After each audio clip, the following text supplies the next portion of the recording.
पास मेरे पास चैप्टर का नाम है स्टूडेंट्स डायरेक्टिंग, और इसके अंदर हम लोग 4 एलिमेंट्स करते हैं। डायरेक्टिंग का मीनिंग बताओगे मुझे एक बार? पुलो। Directing is telling people what to do and seeing that they do it in the they seeing that they do in a best possible.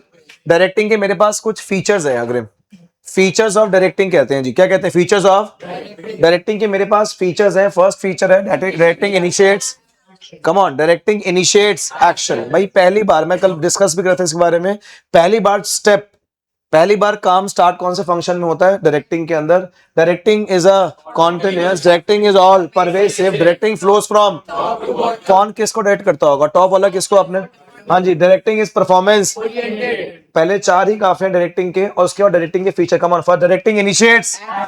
अभी तक सिर्फ ऑर्गेनाइजेशन सेटअप चल रहा था, पहली बार काम शुरू किसमें हो रहा है जी? डायरेक्टिंग। तो directing initiates action. Directing is अ, ये कोई एक टाइम वन टाइम एक्टिविटी नहीं है। ये कैसी एक्टिविटी है? कॉन्टिन्यूस। ये कैसी एक्टिविटी है? आपको कॉन्टिन्यूसली किसी को मोटिवेट करते रहना पड़ेगा। Once the objective achieve, new objective arises, और फिर नए ऑब्जेक्टिव के लिए मुझे दोबारा से फंक्शन चाहिए। कौन सा? Directing. Third, directing performance oriented. The main motive of directing is to bring efficiency in performance. And how will we bring efficiency in the performance? By providing 4 things, that is supervision, motivation, leadership, and communication. Importance: helps to initiate, integrate employees effort. अंबर कल इसके बारे में समझा रहा था कि हर एक employ अपना एफर्ट तो लगा रहा है, पर सबके एफर्ट्स को इंटीग्रेट करके कॉमन ऑब्जेक्टिव को अचीव करना। Integrates employ effort. याद रखना क्या?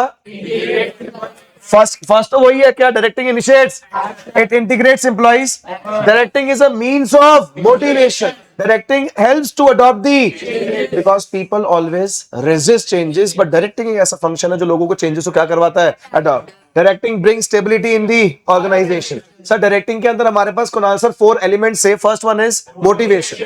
मोटिवेशन में कभी भी किसी इंसान को मोटिवेट सिर्फ तभी कर पाऊंगा जब मैं उसके नीड्स को आइडेंटिफाई करूंगा। तो motivation is a process of stimulating, inspiring and inducing, stimulating, inspiring and inducing the employees to perform there.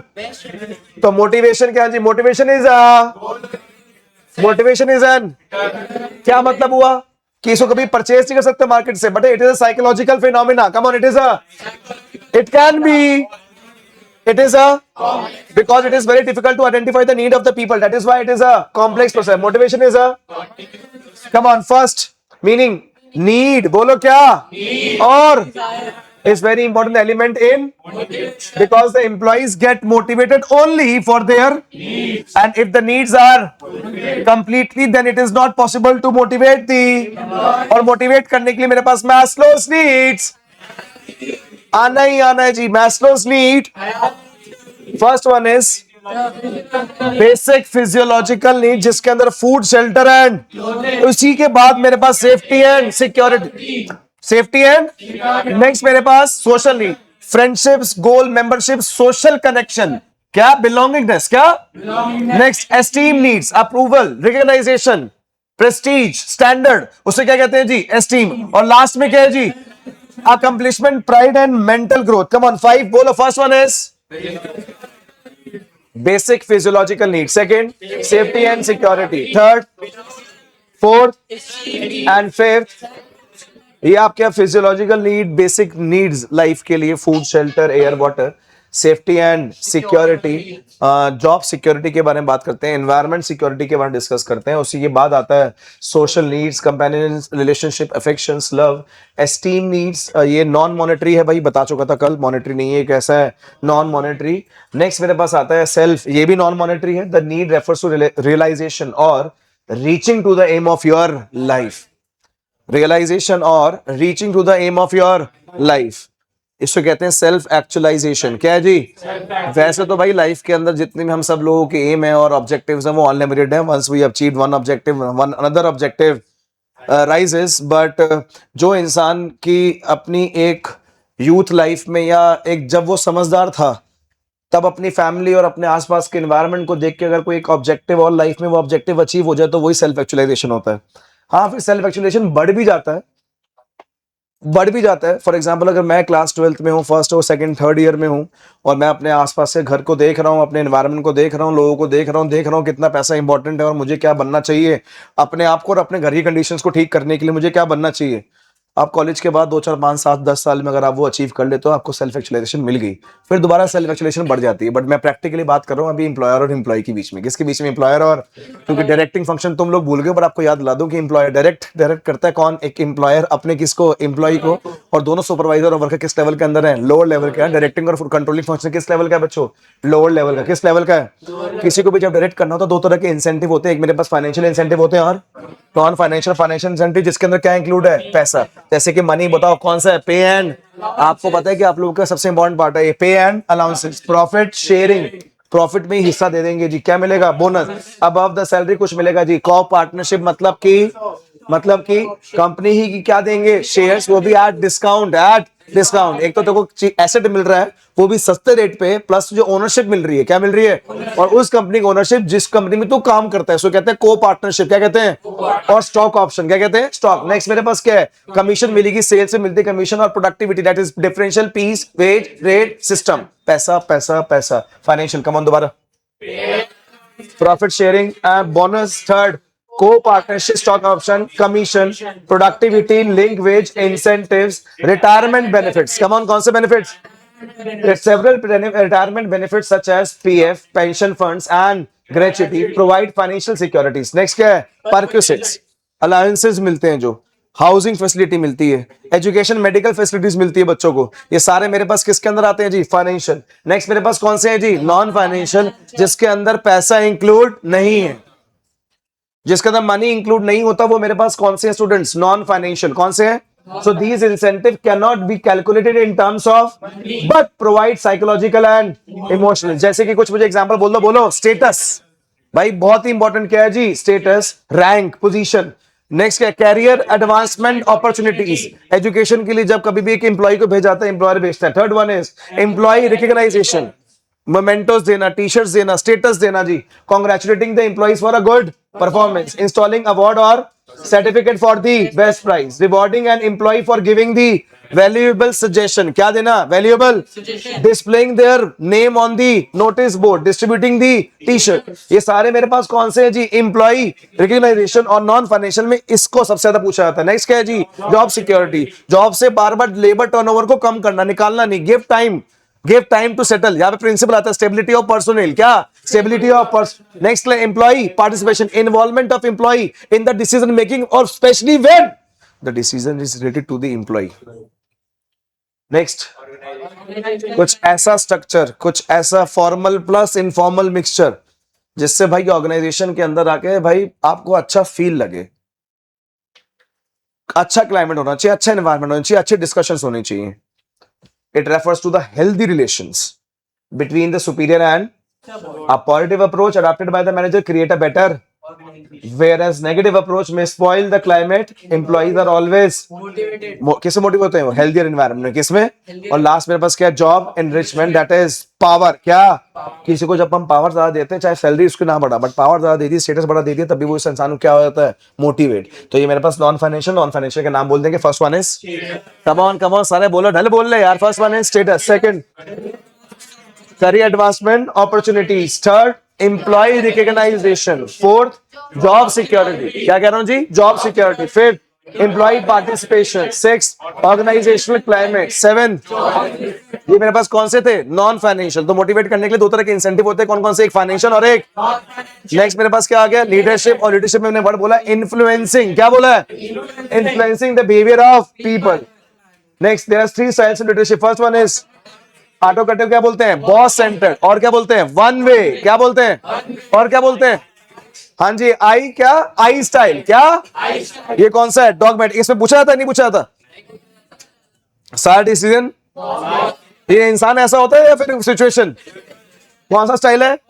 Autocratic. Second मेरे पास कौन सा है? डेमोक्रेटिक। पहले एडवांटेज, फर्स्ट जब पूछना ही नहीं है, मे bring the when great speed is required, अभी चाहिए काम, अभी चाहिए।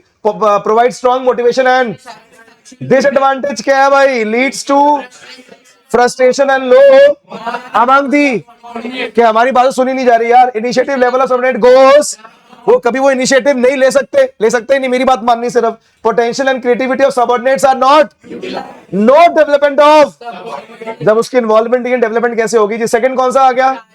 Group centred. क्या आ गया? ग्रुप सेंटर्ड, क्या आ गया, जिसको क्या बोलते हैं, वी स्टाइल। क्या बोलते हैं, इसमें किसकी इन्वॉल्वमेंट है, एम्प्लॉइज की। क्या बोल रहे हैं, improve the and improve the decision making ability. कौन डिसीजन बीच में किसके आ रहे हैं, एम्प्लॉइज के। तो उनकी डिसीजन मेकिंग एबिलिटी क्या हो रही है, इंप्रूव, डेवलप एंड रिड्यूस। अगर डिसएडवांटेज के बारे में बात करूं तो क्या बचे, time consuming, burden of. Next मेरे पास कौन सा आ गया, लेस में, that is known as free style. क्या हो गया भाई छूट के। हाँ जी, कौन सा style, you style, I style, we style and you style. इसका नाम क्या है जी, this style involves complete delegation. Complete मतलब अनलेस कोई पावर यूज नहीं करनी, जब तक रिक्वायर्ड ना हो, सबऑर्डिनेट्स अपने आप ही डिसाइड कर लेंगे। बहुत ही positive effect of job satisfaction and moral. Maximum scope for the, बहुत ज्यादा मैक्सिमम डेप्थ, क्योंकि डिसीजन भी सारे खुद लेने, ऑब्जेक्टिव डिसाइड भी खुद। डीमेरिट क्या है, subordinate do not get the guidance. वो है ही नहीं बॉस, है ही नहीं यार। It ignores the contribution of leader, अपनी एक्टिविटी को कंट्रीब्यूट नहीं कर रहा। सबऑर्डिनेट में वर्क इन अ डिफरेंट, क्या भाई सबऑर्डिनेट ही नहीं कर रहे काम अब। तो ये हमारे पास क्या हो गया, laissez faire. So there are three styles. मैंने आपको बोला था बच्चों, डायग्राम्स मेरे लिए कभी इंपॉर्टेंट है। स्टाइल्स आएंगे, चाहे वो बोला हो चाहे ना बोला हो, अगर डायग्राम हम लिखकर और बनाकर आ जाएं, मजा आ जाएगा जी। ऑटोक्रेटिक, डेमोक्रेटिक और कौन सा है जी, लेजिस्फेयर। लास्ट मेरे पार्ट आता है, उसका नाम क्या है, कम्युनिकेशन। क्या मतलब है स्टूडेंट्स कम्युनिकेशन? कम्युनिकेशन का मतलब है transfer of ideas, views. Can be defined as transmission of an exchange of ideas, views, message, information, instruction between two और। तो ऑर्गेनाइजेशन का कम्युनिकेशन मेरे पास पूरा क्या है, एक प्रोसेस। स्टार्ट कहां से होता है, प्लीज बोलो कहां से, सेंडर। स्टार्ट कहां से होता है, सेंडर। फिर क्या है, इनकोडिंग। क्या कर रहे हैं, मैसेज। क्या जा रहा है, मैसेज। लेने वाला क्या, मीडिया के थ्रू। किसका जा रहा है, मीडिया के थ्रू। हाँ, लेने वाला क्या कर रहा है, डी कोड। है कौन, रिसीवर। क्या देगा, फीडबैक। तो बोलो मेरे पास क्या content, sender, encoding, message, channel मतलब media, decoding, receiver, feedback, और बीच में क्या आ सकती है। देखो तो याद होगा ये communication process. There are two types of communication, it is formal and. जब formal line of chain follow होती है वो कौन सा है, फॉर्मल। Muscular chain. क्या हो गया, और जो फॉर्मल है मेरे पास दो होती है, वर्टिकल और हॉरिजॉन्टल। वर्टिकल का मतलब क्या, अपवर्ड एंड डाउनवर्ड। हॉरिजॉन्टल का मतलब क्या, लेफ्ट एंड राइट। नेक्स्ट मेरे पास क्या है, इनफॉर्मल, जिगजैग मैनर, जहां पे formal line of communication follow नहीं होती, जहां पे office related work activity discuss नहीं होती। इनफॉर्मल वर्क मतलब ग्रेप फाइन सिस्टम। कौन system, difference between formal and formal. Communication between two और more who are, communication between two or more who are not it may be oral और ये सारी सिर्फ क्या होती है, यहाँ पे क्या फॉलो होता है, यहाँ स्केलेटन फॉलो। ये ऑर्गेनाइजेशन की नीड के लिए, ये पर्सनल के लिए, किसके लिए, to achieve the organisational goal, to getting relief और साइकोलॉजिकल सेटिस्फैक्शन। डिफरेंस क्या है जी, किसका जी, फॉर्मल एंड कम्युनिकेशन। बैरियर किसे कहते हैं कुणाल सर, रुकावट आ जाना। जब रुकावट आती है सर बैरियर्स में, there are four types of barriers, SP. S का मतलब क्या है, सिमेंटिक। और सिमेंटिक बैरियर्स कुणाल सर वो होते हैं जब कभी whenever there is a difference between encoding and decoding. और जब इनकोडिंग और डिकोडिंग मिलता नहीं है आपस में तो बैरियर आ जाता है। सर सबसे पहले कौन सा है, बैटली express message, symbol with different meaning. जो बीच में ट्रांसलेटर है उसको नॉलेज नहीं है, फॉल्टी। सुपरवाइजर ने एक टेक्निकल वर्ड्स यूज कर ली जो वर्कर को समझ नहीं आए, technical jargon. Body language and gesture, decoding. और अनक्लैरिफाइड मतलब बॉडी बोल कुछ और रही है और तू कुछ और बोल रहा है, दोनों मैच नहीं कर रहे। और अनक्लैरिफाइड असम्पशन मतलब मैंने एज्यूम कर लिया, मैंने क्या कर लिया। नेक्स्ट कौन सा बैरियर है, साइकोलॉजिकल बैरियर, माइंड से related. Come on, first one is premature evaluation. बात अभी खत्म नहीं हुई। लैक ऑफ, कोई मुझे कुछ बोल रहा है पर मेरा उसको ध्यान नहीं है। थर्ड, अच्छा एक और भी था इसका, loss by transmission and poor retention. Come on, loss by transmission and. Next कौन सा बैरियर है, ऑर्गेनाइजेशनल बैरियर। ऑर्गेनाइजेशन की वजह से बैरियर है। अच्छा क्या है, organisation policy. Free flow of communication है ही नहीं, कोई किससे बात कर रहा है, प्रॉपर रूल्स एंड रेगुलेशन है और रूल्स रिजिड है। तो जब वो बात नहीं कर पा रहे तो कम्युनिकेशन बैरियर आ गया। Rules and regulation, status difference, वो समझता है कि ये मुझसे क्या बात करेगा यार, मैं इससे बड़ा, मेरे पर नॉलेज ज्यादा है। कॉम्प्लेक्स ऑर्गेनाइजेशन, डिविजनल स्ट्रक्चर है, क्या स्ट्रक्चर है। और जब ऑर्गेनाइजेशन स्ट्रक्चर ही कॉम्प्लेक्स है तो कम्युनिकेशन करना भी क्या हो जाता है, कॉम्प्लेक्स। तो ऑर्गेनाइजेशन स्ट्रक्चर की वजह से जब कम्युनिकेशन ना हो पाए तो वो ऑर्गेनाइजेशनल बैरियर का पार्ट है। नेक्स्ट कौन सा बैरियर है, personal barrier. It is lack of confidence of superior on his, lack of incentive. क्या करना, बात करने का फायदा नहीं है, क्योंकि बात करने से अगर मैं कुछ इंसेंटिव बता भी दूं तो मुझे कुछ इंसेंटिव मिलना नहीं। जब मुझे कुछ मिलना नहीं तो मैं बोलूं क्यों। Next, fear of authority. क्या पता अगर मैंने इसको ये बात बता दी तो मेरे ही पावर मुझसे ले ली जाएगी, मेरी ही गलती पकड़ी जाएगी। तो इस डर की वजह से कि मैं क्या नहीं कर पा रहा, कम्युनिकेट, क्या नहीं कर पा रहा, there are 4 barriers, S P, S मतलब P O and again P, personal. कैसे मैं इस बैरियर्स को ठीक करूं, सारे मिलके बोलेंगे। फर्स्ट, मैं ठीक कैसे करूं, how to remove the barriers, right. First one is clarify the idea before communication, communication according to the need of receiver, come on, communication to the according to the consult other, किसी से बात करने से पहले पूछ लो कि क्या बात करने वाले हो जी, क्या पता बात ही करो। Use proper language, tone and content, proper communication for present as well as for the, be a good listener. Thank you, thank you, thank you. Next कौन सा आ गया, controlling when we compare the actual work with the standard work. जब कभी भी हम लोग compare करते हैं एक्चुअल किससे, स्टैंडर्ड से, क्या आता है मेरे पास, कंट्रोलिंग। क्या आता है, कंट्रोलिंग। एस्पेक्ट्स ऑफ कंट्रोलिंग नहीं करना, हमारे पास कुछ नहीं है ये। कैसी है controlling, first controlling is a, come on, controlling is a, controlling एक क्या है, goal. Controlling is all pervasive and controlling is both, controlling is both forward looking and importance. मैंने आपको कहा था कि पेपर में बहुत आ रही है इंपॉर्टेंस भाई, किसकी, कंट्रोलिंग। जब कल लास्ट हम लोग कंट्रोलिंग कर रहे थे लास्ट कल, तब भी मैंने आपको बताया था कि भाई ये कंट्रोलिंग की जो इंपॉर्टेंस आ रही है ना, ये करना बहुत इंपॉर्टेंट है। आपके पास कंट्रोलिंग की इंपॉर्टेंस, मेरे पास first, help in achieving the, common है, कुछ नया नहीं है। Help in achieving the controlling use to use the resources, खासकर ह्यूमन रिसोर्स है ना, क्योंकि everyone knows their standard of work and everyone tries to achieve at least that standard. जो कोशिश कर रहा है अपने स्टैंडर्ड को अचीव करने के लिए, मैंने कंट्रोलिंग सिस्टम बनाया हुआ। तो जो कोशिश कर रहा है स्टैंडर्ड को क्या करने के लिए, अचीव, मतलब हर एक इंसान कैसे यूज हो रहा है, in a best possible way.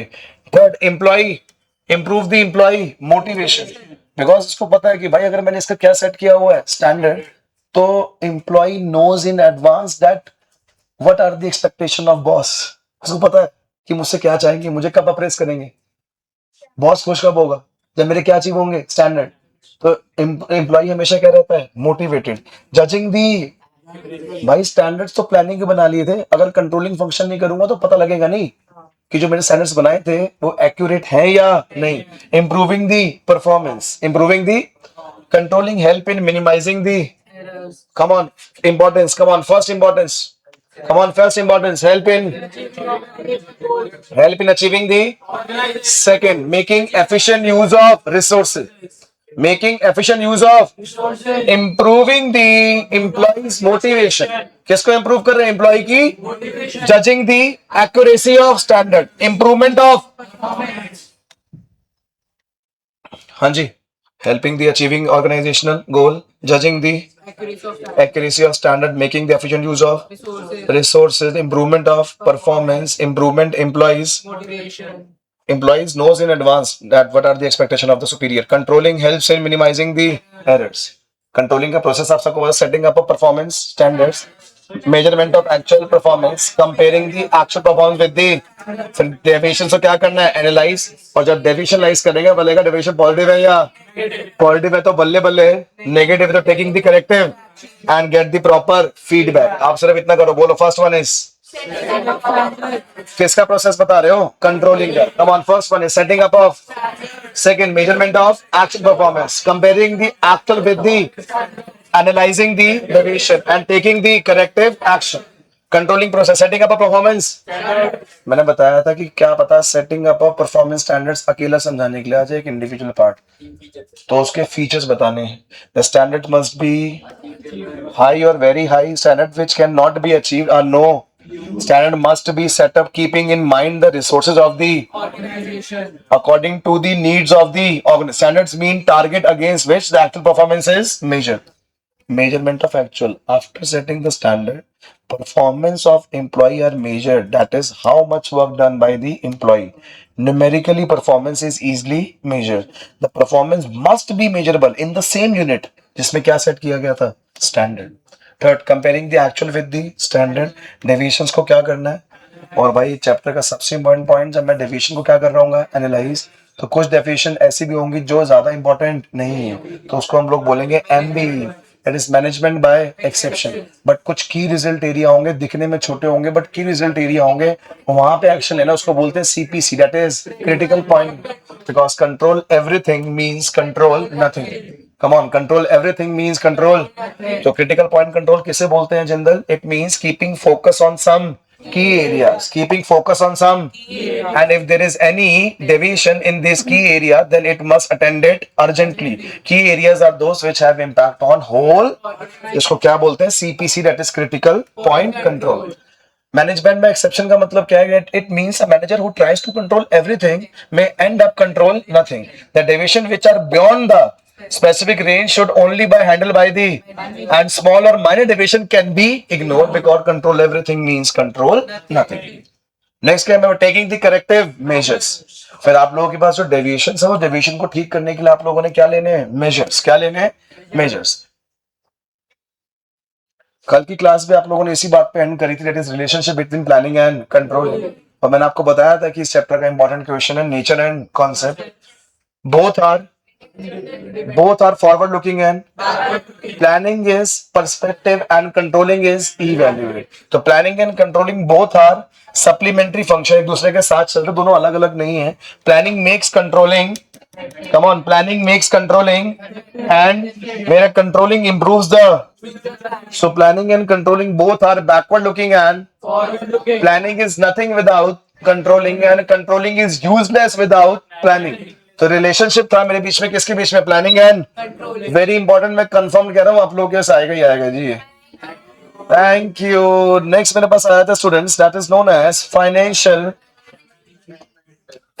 management manages the, come on, financial management manages the, and financial management के दो मेन काम है। financial activities are related with two things, that is recruitment and पैसे को लाना और पैसे को यूज करना। come on, पैसे को लाना और पैसे को, that is allocative function and recruitment function, recruitment and ये कौन करता है? financial management। and what is the main aim of the financial management? is to increase the wealth of, the main aim of the financial management is to increase the wealth of, and for taking, yes, come on, and to increase the wealth of shareholder, financial management takes financial decisions। क्या लेते हैं? And there are three types of financial decision, that is investment decision, dividend decision। Come on, first one is investment decision, second financing decision, third investment decision divided into two parts, it is working capital requirement and investment decision divided into two parts, working capital and fixed capital. Working capital को बोलते हैं short term and fixed capital को long term, और fixed capital एक और नाम है, that is capital budgeting. क्या कहते हैं? और मैं कैपिटल बस्टिंग मतलब लॉन्ग टर्म के लिए पैसा मैं लूं या ना लूं। मेरे पास तीन फैक्टर है, सी आर सी। सी क्या है? Cash flow, R return, again C investment criteria, investment. Next मेरे पास क्या है? Financing decision. कौन सा जी? कि पैसा किस सोर्स से लो, डेट से या इक्विटी। और उसका भी टॉपिक है factors affecting financing decision, factor affecting. और लास्ट डिसीजन जो मेरा पैसा बचा वो रखूं या बांट दूं, उसे क्या बोलते हैं? Dividend decision. टॉपिक का नाम फैक्टर्स अफेक्टिंग डिविडेंड डिसीजन।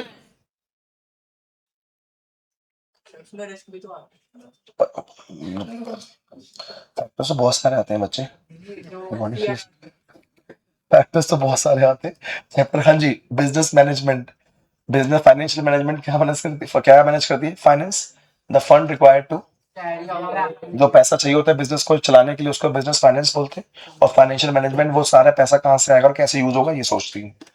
तो फाइनेंशियल मैनेजमेंट का एम है पैसा लेकर आना और उसे यूज करना। बोल, पैसा और लाना भी ढंग से और यूज भी ढंग से, तो उसको बोलते हैं प्रोक्यूटमेंट एंड। तो फाइनेंशियल मैनेजमेंट का मेन एम क्या हो गया? हाँ जी, पैसे को ढंग से प्रोक्यूट करना और उसको यूज करना, ये मेन एम किसका है? एक अच्छी फाइनेंशियल मैनेजमेंट उसे कहते हैं जो अच्छे तरीके से पैसे को प्रोक्यूट करेगी, वो भी lower cost per, keeping the risk under control, और अच्छी तरह से डिप्लॉय करेगी उस फंड्स को कि मैक्सिमम रिटर्न आए, मतलब रेट ऑफ इंटरेस्ट कम हो, रिटर्न ऑन इन्वेस्टमेंट ज्यादा हो। तभी तो यही मेन एम है किसका? फाइनेंशियल मैनेजमेंट का। तो मेन एम बोल ही दे एक बार, the objective of financial management is to maximize the current price of equity share. Equity share के प्राइस को इंक्रीज करने को ही बोलते हैं to increase in the wealth of share, to increase in the wealth of, therefore when a decision is taken about the investment, Decision is taken about the investment in a new machine. The aim of financial management is to ensure that benefit from the investment. Benefit किससे? Investment से exceed the Cost. तो financial management जितने भी काम करेगी पैसे को लेके आने के या पैसे को यूज करने के, वो कुछ इस पॉइंट ऑफ व्यू से करेगी कि जो हमारे पास पैसा लाने की कॉस्ट लग रही है वो कम से कम हो और पैसा यूज करने के बाद जो रिटर्न आ रहा है वो ज्यादा से ज्यादा हो। This is the main aim of the financial management. तो दोबारा से बोल रहे हैं चैप्टर के अंदर, what is the main aim? The बोलो, the objective of maximisation of share holders wealth. भाई मैक्सिमाइजेशन ऑफ, और क्या एम होता है जी? और होता है ensuring the availability of funds whenever required. जब कभी भी पैसे मुझे जरूरत हो तो मेरे पैसा हो। इंश्योरिंग द इफेक्टिव यूटिलाइजेशन, पैसे को ढंग से मैं क्या करूं? यूज करूं। Ensuring safety of funds, funds की क्या होनी चाहिए? पैसा वेस्ट नहीं होना चाहिए। तो इसके लिए फाइनेंशियल मैनेजमेंट क्या लेती है? Financial decision. Financial decision divide into 3 parts. First one is investment, second financial, third dividend. There are 3 types of decision. First one is investment, second financing, third Dividend. investment is divided into 2 part, that is working capital and fixed capital, जिसको क्या बोलते हैं? Capital budgeting. Financing के अंदर पैसा कहां से आएगा? दैट इज डेट से या फिर इक्विटी से। और डिविडेंड का मतलब होता है कि पैसा अपने पास रख लूं या बांट दूं। रख लूं तो बोलते हैं क्या? Retain earning. बांट दूं तो क्या बोलते हैं? डिविडेंड। क्या बोलते हैं? सबसे पहले डिसीजन कौन सा आ गया? इन्वेस्टमेंट। और इन्वेस्टमेंट डिसीजन का सबसे इंपॉर्टेंट डिसीजन मेरे पास कौन सा है? Capital budgeting. Capital budgeting decision इतना इंपॉर्टेंट क्यों है कुणाल सर? ये इरिवर्सिबल है ये सर, ये लॉन्ग टर्म पे इंपैक्ट लेके आता है कुणाल सर, ये लॉन्ग टर्म सर, ये हाँ जी, इट इन्वॉल्व्स ह्यूज कॉस्ट, इसका रिस्क इन्वॉल्व है कुणाल सर। ये कौन सा डिसीजन है? Capital budgeting. आप रीड करना चाहते हो कर लो, इंपॉर्टेंट तो है ही कि कैपिटल बस्टिंग इंपॉर्टेंट क्यों है।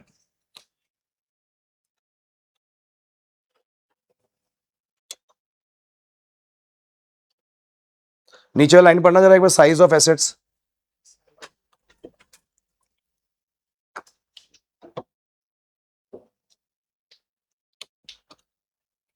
The size of assets, profitability and competitiveness are all affected by the, देख कितना इंपॉर्टेंट, देख क्योंकि क्या अफेक्ट करता है? एसेट्स, प्रॉफिटेबिलिटी है, इतना इंपॉर्टेंट है। सो इतना firm invest in the fund acquiring fixed asset as well as current asset. Where decision regarding fixed asset is known as, 2 तरह के एसेट्स होते हैं ना, फिक्स्ड एंड करंट। तो फिक्स एसेट्स को लेने के लिए जो पैसा लगता है उसे क्या कहते हैं? और कैपिटल पैसे तो डिसीजन तो लगता है, पैसा ज्यादा चाहिए होगा कम चाहिए होगा। तो ज्यादा पैसा जो मैं लेके आ रहा हूँ मुझे अभी वापस करना, बहुत देर में वापस करना है, बहुत लॉन्ग टर्म डिसीजन है भाई कैपिटल बस्टिंग, बहुत इंपॉर्टेंट डिसीजन है भाई capital budgeting. Capital budgeting, capital budgeting. तो जब मैं कभी भी कैपिटल बस्टिंग डिसीजन ले रहा होता हूँ तो मेरे माइंड में 3 बातें आती है कि जिस प्रोजेक्ट के अंदर पैसा मैं इन्वेस्ट कर रहा हूँ उसका कैश फ्लो कैसा है, उसका और उसका रिस्क। तो बोलो CRC, बोल दो ना। C मतलब कैश फ्लो पोजीशन, R मतलब रिटर्न, और अगेन C मतलब इन्वेस्टमेंट क्राइटेरिया। बोलो ना, इन्वेस्टमेंट हो गया कैपिटल बस्टिंग। हो गया। इंपॉर्टेंस ऑफ स्कोप, अरे यहाँ सब पता लग गया सर, क्योंकि ये किस पे इफेक्ट करता है? बेटा चौधरी गेम खेल रहा है, फोन कैसे यूज कर रहा है फिर?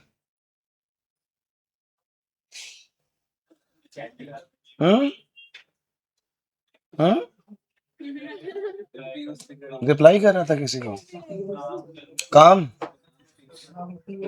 यहाँ कैपिटल बस्टिंग चल रहा है भाई। क्यों कैपिटल बस्टिंग डिसीजन इंपॉर्टेंट क्यों है ऋषिका? क्योंकि ये क्यों इंपॉर्टेंट ऋषिका? क्यों इंपॉर्टेंट ऋषिका? क्योंकि भाई क्यों इंपॉर्टेंट है? क्योंकि डिसीजन, भाई बहुत इंपॉर्टेंट क्वेश्चन कि कैपिटल बस्टिंग डिसीजन इंपॉर्टेंट क्यों है। नेक्स्ट आ गया फाइनेंसिंग। क्या है फाइनेंसिंग? फाइनेंसिंग डिसीजन मतलब कि पैसा किस सोर्स से आएगा, डेट से आएगा या हाँ जी डेट से आएगा या। The second most important decision that a finance manager has to take is deciding the source of finance. Deciding the कि मैं किस सोर्स से क्या लेके आऊंगा, finance. Deciding the source of, a company can raise finance from various sources but the main source are owners fund and Funds. और owner fund का main source क्या है?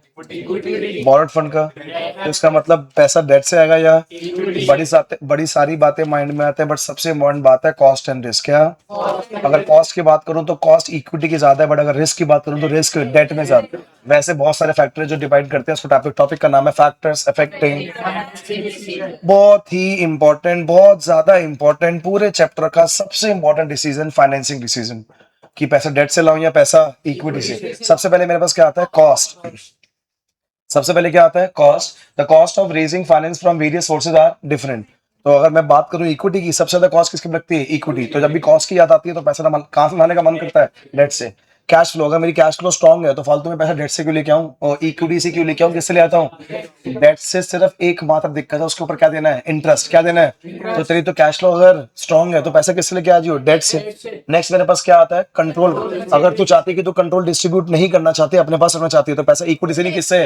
डेट से। फ्लोटेशन कॉस्ट, फ्लोटेशन कॉस्ट जिसकी ज्यादा होगी मैं उसके अपोजिट से ले आऊंगा। अगर फ्लोटेशन कॉस्ट डेट की ज्यादा होगी तो इक्विटी ले आऊंगा, अगर इक्विटी ज्यादा होगी तो डेट से ले आऊंगा, बट नीचे लाइन लिख के आ जाऊंगा। जनरली फ्लोटेशन कॉस्ट ज्यादा किसकी होती है? इक्विटी की। थर्ड मेरे पास क्या? Fix operating cost. अगर मेरी ऑलरेडी फिक्स है, मेरी ऑलरेडी कॉस्ट और वो चलती आ रही, तो पैसा डेट से नहीं, किससे लाऊंगा? इक्विटी से। अगर मैं रिस्क के बारे में मेरे मन में आ रहा है तो रिस्क ज्यादा किसमें होता है? डेट से। तो पैसा किससे लेके आऊंगा? इक्विटी से। Next one, state of capital market. अगर कैपिटल मार्केट बूम पर है, कैपिटल मार्केट बूम पर, तो पैसे किससे लेके आऊंगा? इक्विटी से। अगर कैपिटल मार्केट डाउन जा रही है तो पैसे किससे लेके आऊंगा? डेट से।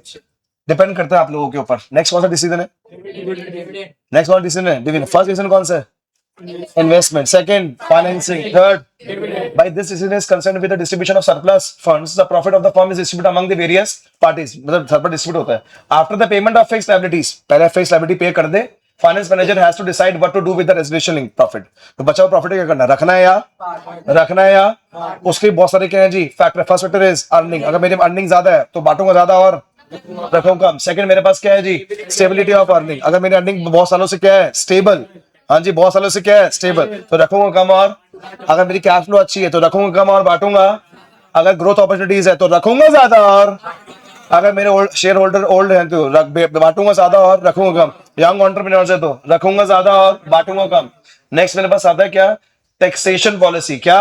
Taxation policy. अगर मैं टैक्स लेने टैक्स लेने के बाद जो पैसा बचता है वो रखा हुआ बांटा जाता है। अगर टैक्स ज्यादा ले लिया गवर्नमेंट ने तो बचेगा कम, और बचेगा कम तो बटेगा कम। याद है? अगर गवर्नमेंट टैक्स ज्यादा कम लिया गवर्नमेंट टैक्स, तो बचेगा ज्यादा तो बटेगा भी। नेक्स्ट मेरे पास कौन सा आता है यार? Access to the capital market. अगर मैं इजीली एक्सेसिबिलिटी है कैपिटल मार्केट में, कि जब मैं चाहूं मुझे कैपिटल मार्केट से फंड्स मिल सकते हैं। वेन एवर आई वॉन्ट, मुझे कैपिटल मार्केट से क्या मिल सकते हैं? फंड्स। तो जब मैं चाहूं मुझे कैपिटल मार्केट से फंड्स मिल सकते हैं तो मैं क्या करूंगा जी? ज्यादा बांटेंगे जी। नेक्स्ट मेरे पास आता है जी लीगल कॉन्स्ट्रेंट्स। Companies act. कौन सा एक्ट?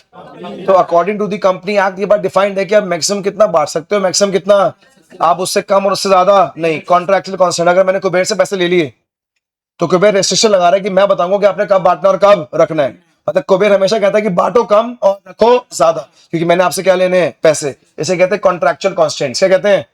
Stock market expectation. वही सेम, स्टॉक मार्केट अगर बूम पर है, किस पे? तो लोगों की एक्सपेक्टेशन होती है कि उन्हें क्या मिलेगा? डिविडेंड। क्या मिलेगा? तो इसका मतलब स्टॉक मार्केट बूम पर हो तो बांटो ज्यादा और रखो कम। अगर स्टॉक मार्केट डाउन है तो लोगों को पता है कि पैसा भी नहीं मिलेगा, तो रखो ज्यादा और बांटो कम। Next stability of dividend. अगर तूने शेयर बेचते वक्त ये प्रॉमिस किया था कि तू अपनी डिविडेंड को स्टेबल रखेगा, चाहे कोई भी कंडीशन हो जाए, तो स्टेबल रख, फिर मतलब बांट ज्यादा और रख कम। सर मेरे पास 3 तरह का डिसीजन है, मुझे लगता है बेटा इसी पेपर में अच्छे मार्क्स आएंगे बस तेरे। आईपी से भी अच्छे। हाँ जी, there are 3 decisions. There are 3 decision. First कौन सा डिसीजन है बेटा? फर्स्ट कौन सा? Investment decision. Come on, first one is investment, second financing, third investment decision working capital and fixed capital, financing debt और इक्विटी। डिविडेंड रखूं या बांटूं? अगर किसी के माइंड में ये डिसीजंस के बारे में बातें क्लियर है तो वो फैक्टर्स फैक्टिंग कर लेता है। सर फाइनेंशियल मैनेजमेंट करता क्या है? Sir financial management financial planning करता है भाई। फाइनेंशियल मैनेजमेंट क्या करता है यार? Financial planning. तो फाइनेंशियल प्लानिंग बहुत ही इंपॉर्टेंट टॉपिक अग्रिम ये वाला। Financial planning means deciding in advance how much to spend, on what to spend to the funds at your Disposal. in other words determination of amount of finance needed by an, कितना पैसा मुझे चाहिए, कहां से वो पैसा आएगा, और मैं क्या पॉलिसी यूज करूंगा उस पैसे को यूज करने की और डिस्ट्रीब्यूट करने के लिए। मतलब तीनों डिसीजन। फाइनेंशियल प्लानिंग स्टार्ट होती है कि डिटर्मिनेशन ऑफ कैपिटल से। If the prospects appears to be a bright and then the firm needs increase its production, अगर लगता है कि डिमांड ज्यादा होने वाली है तो फर्म को फिर प्रोडक्शन अपनी बढ़ानी पड़ेगी। तो फिर फंड्स को, फर्म को उस वक्त क्या चाहिए? फंड्स, पैसा चाहिए। क्या चाहिए? which means more requirement of long term funds. Financial planning does not end by raising estimate finance. सिर्फ फंड्स को रेज करना ही फाइनेंशियल प्लानिंग नहीं है। It includes long term investment decision. The finance manager analyze various investment plans and select the most appropriate. फिर उस fund को use करना important भी है। तो पैसा लाना, पैसा लाना और पैसे को यूज करना। बोलो, पैसा लाना और पैसे को पहले से ही प्रेजेंट में फ्यूचर के बारे में सोचना, ऐसी एक्टिविटीज को फाइनेंशियल प्लानिंग बोलते हैं। क्या बोलते हैं Financial भाई? क्या ऑब्जेक्टिव है भाई? क्या ऑब्जेक्टिव है? Very very very important question. क्यों कर रहा हूं फाइनेंशियल प्लानिंग में? To ensure the availability of funds whenever required. आपको मैंने समझाया भी था, प्रैक्टिकल एग्जांपल देखिए कि जब पैसा चाहिए होता है ना, तब पैसे की इंपॉर्टेंस है तो है, नहीं तो जब पैसा नहीं चाहिए और तब पैसा की वैल्यू नहीं है। सो फाइनेंशियल प्लानिंग तो फ्यूचर के बारे में क्यों सोच कर चल रहा है? Because to ensure that availability of funds whenever required.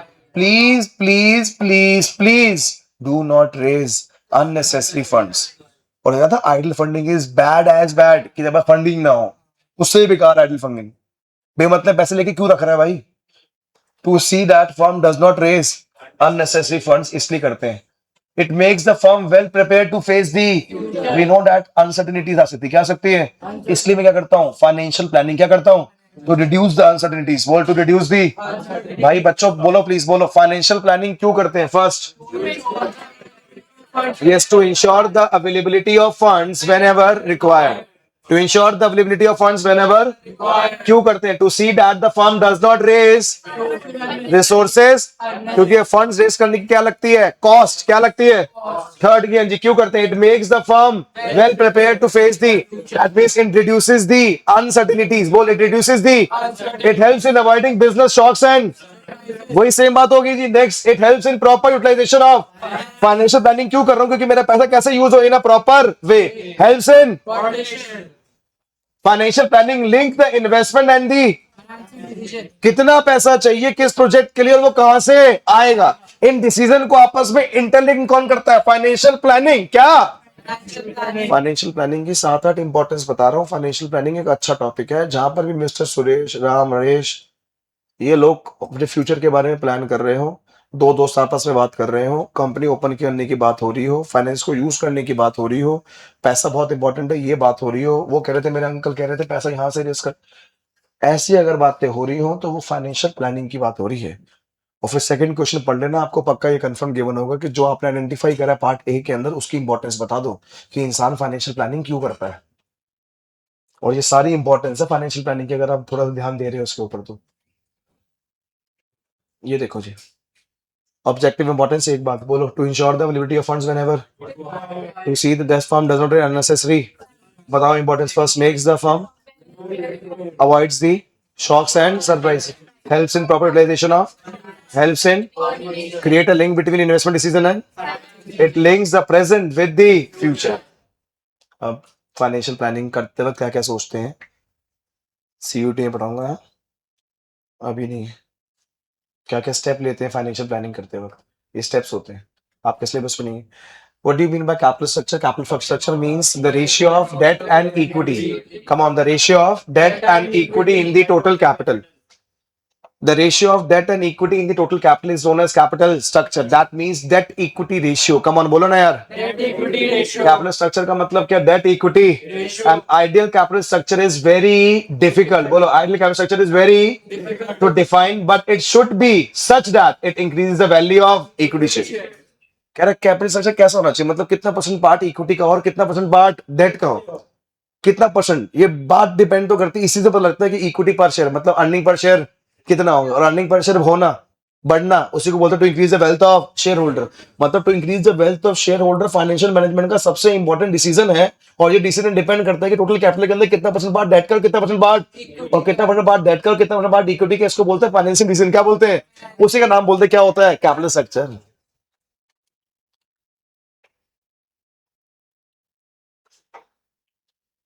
Date and equity differs in Cost and risk. Cost की बात करूं तो कौन सा बेकार लगता है? डेट की बात करूं तो हाँ, किस में ज्यादा है? रिस्क में। फाइनेंस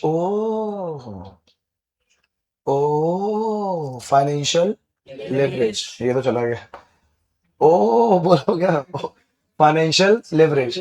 फाइनेंशियल लेवरेज का मतलब क्या था? Proportion of debt in the total capital, proportion of debt in the total capital, उसको क्या बोलते हैं? Financial. And there are two types of financial leverage, that is favourable and unfavourable. Favourable and come on financial leverage बच्चों, financial leverage refers to the proportion of debt in the overall. ठीक है sir, ठीक है। With the debt funds company funds and earning increase, छोड़ो, more debt will increase by earning. अच्छा से कैसे, तो मैं बोलता हूँ फाइनेंशियल लेवरेज का मतलब क्या है? The proportion of debt in the total capital. There are two financial leverage, that is favourable and favorable मतलब whenever the return on investment is more than, and unfavorable when return on investment is, अगर favourable और मुझे earning बढ़ानी हो तो मैं, yes, favourable और मुझे अर्निंग बढ़ानी हो तो इसका मतलब अगर डेट ज्यादा होगा, बोलो अगर नो क्या, डेट ज्यादा हो, अगर डेट ज्यादा होगा तो अर्निंग पर शेयर, अगर डेट ज्यादा होगा तो अर्निंग पर शेयर, अगर डेट ज्यादा होगा तो अर्निंग पर शेयर, इसी को बोलते हैं फेवरेबल फाइनेंशियल लेवरेज। क्या बोलते हैं? और क्या बोलते हैं? Trading on equity. अनफेवरेबल है मतलब return on investment is less than the rate of interest है। अगर मुझे यहाँ इनकम ज्यादा कमानी है तो ज्यादा क्या रखूं? इक्विटी। इससे कुछ नहीं बोलते, बस अनफेवरेबल बोलते हैं। क्या बोलते हैं? क्योंकि किसी बुद्धिहीन इंसान ने अगर इस केस में डेट ज्यादा रख लिया, क्या रख लिया दादा, उसका अर्निंग पर शेयर, इसलिए इसे अनफेवरेबल बोलते हैं। क्या बोलते हैं? यहाँ पे रिटर्न ऑन इन्वेस्टमेंट ज्यादा और रेट ऑफ इंटरेस्ट कम है, मतलब पैसा आना ज्यादा, और इस केस में ज्यादा क्या रखना चाहिए? डेट। क्या रख लेना चाहिए? डेट। इसे पता नहीं, समझ के देखें क्या लिखा, समझ के देखें एक बार, आई जाए मना कर रही है, कह रही आप क्या समझना, आपने डांस कर तो दिया अभी, हाँ हाँ वही तो, हाँ ठीक है कर तो लिया, हाँ जी सिचुएशन दी है, ये कुबेर बता रहा है, कुबेर बता रहा है, बस कैपिटल कितने लगे कुबेर? 50 कुबेर डेट कितना लिए? नहीं लिया, और कुछ नहीं, अर्निंग बिफोर कितनी है? 7 लाख। कुबेर रिटर्न कैसे निकालूंगा? रिटर्न 7 लाख 50 लाख नहीं 7 लाख 7 लाख डिवाइड बाय 50 लाख वो क्या आएगा? रिटर्न ऑन, कुछ बताया कोई कितना है? कितना आ रहा है? 14%, और रेट ऑफ इंटरेस्ट तो कुछ है ही नहीं, तो return on investment is more than the rate of interest. कौन जीतेगा? जिसका डेट ज्यादा होगा, जिसका डेट, तो डेट तो इसका तो कुछ है ही नहीं, इसका 10 लाख, इसका कौन जीता? पक्का?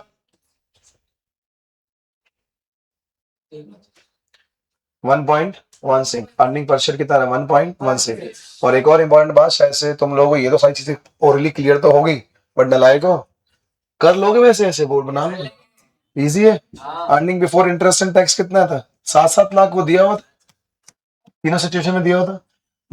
देख तू क्या बोल रहा है, earning before interest and tax, तो ऑब्वियसली बात है पहले इंटरेस्ट काटना पड़ेगा। क्या काटना पड़ेगा? अच्छा कुबेर ऐसा होता, सुन, दिया कि कंपनी ने 50 लाख इन्वेस्ट करे हैं, 50 लाख, और रिटर्न 14% है, तो फिर earning before interest and tax कैसे निकालता?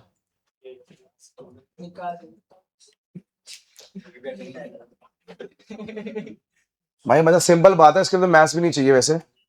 किसने कितने पैसे लगाए हैं? 50 लाख। कितने लगाए हैं? और रिटर्न कितना आया? 14% का। कितने का? तो 50 लाख का 14% कितना होगा? 7 लाख। मतलब नालायक हो। ओ यहाँ देख, बहुत इंपॉर्टेंट बात बता रहा हूँ, इसका मतलब अगर 50 लाख भी दिया हुआ था, 7 लाख भी दिया हुआ है, रिटर्न ऑन इन्वेस्टमेंट तो निकाल रहा है 14%, क्या पता 50 लाख दिया होता, रिटर्न दिया था 14%, तो earning before interest and tax भी निकालना आ सकता है।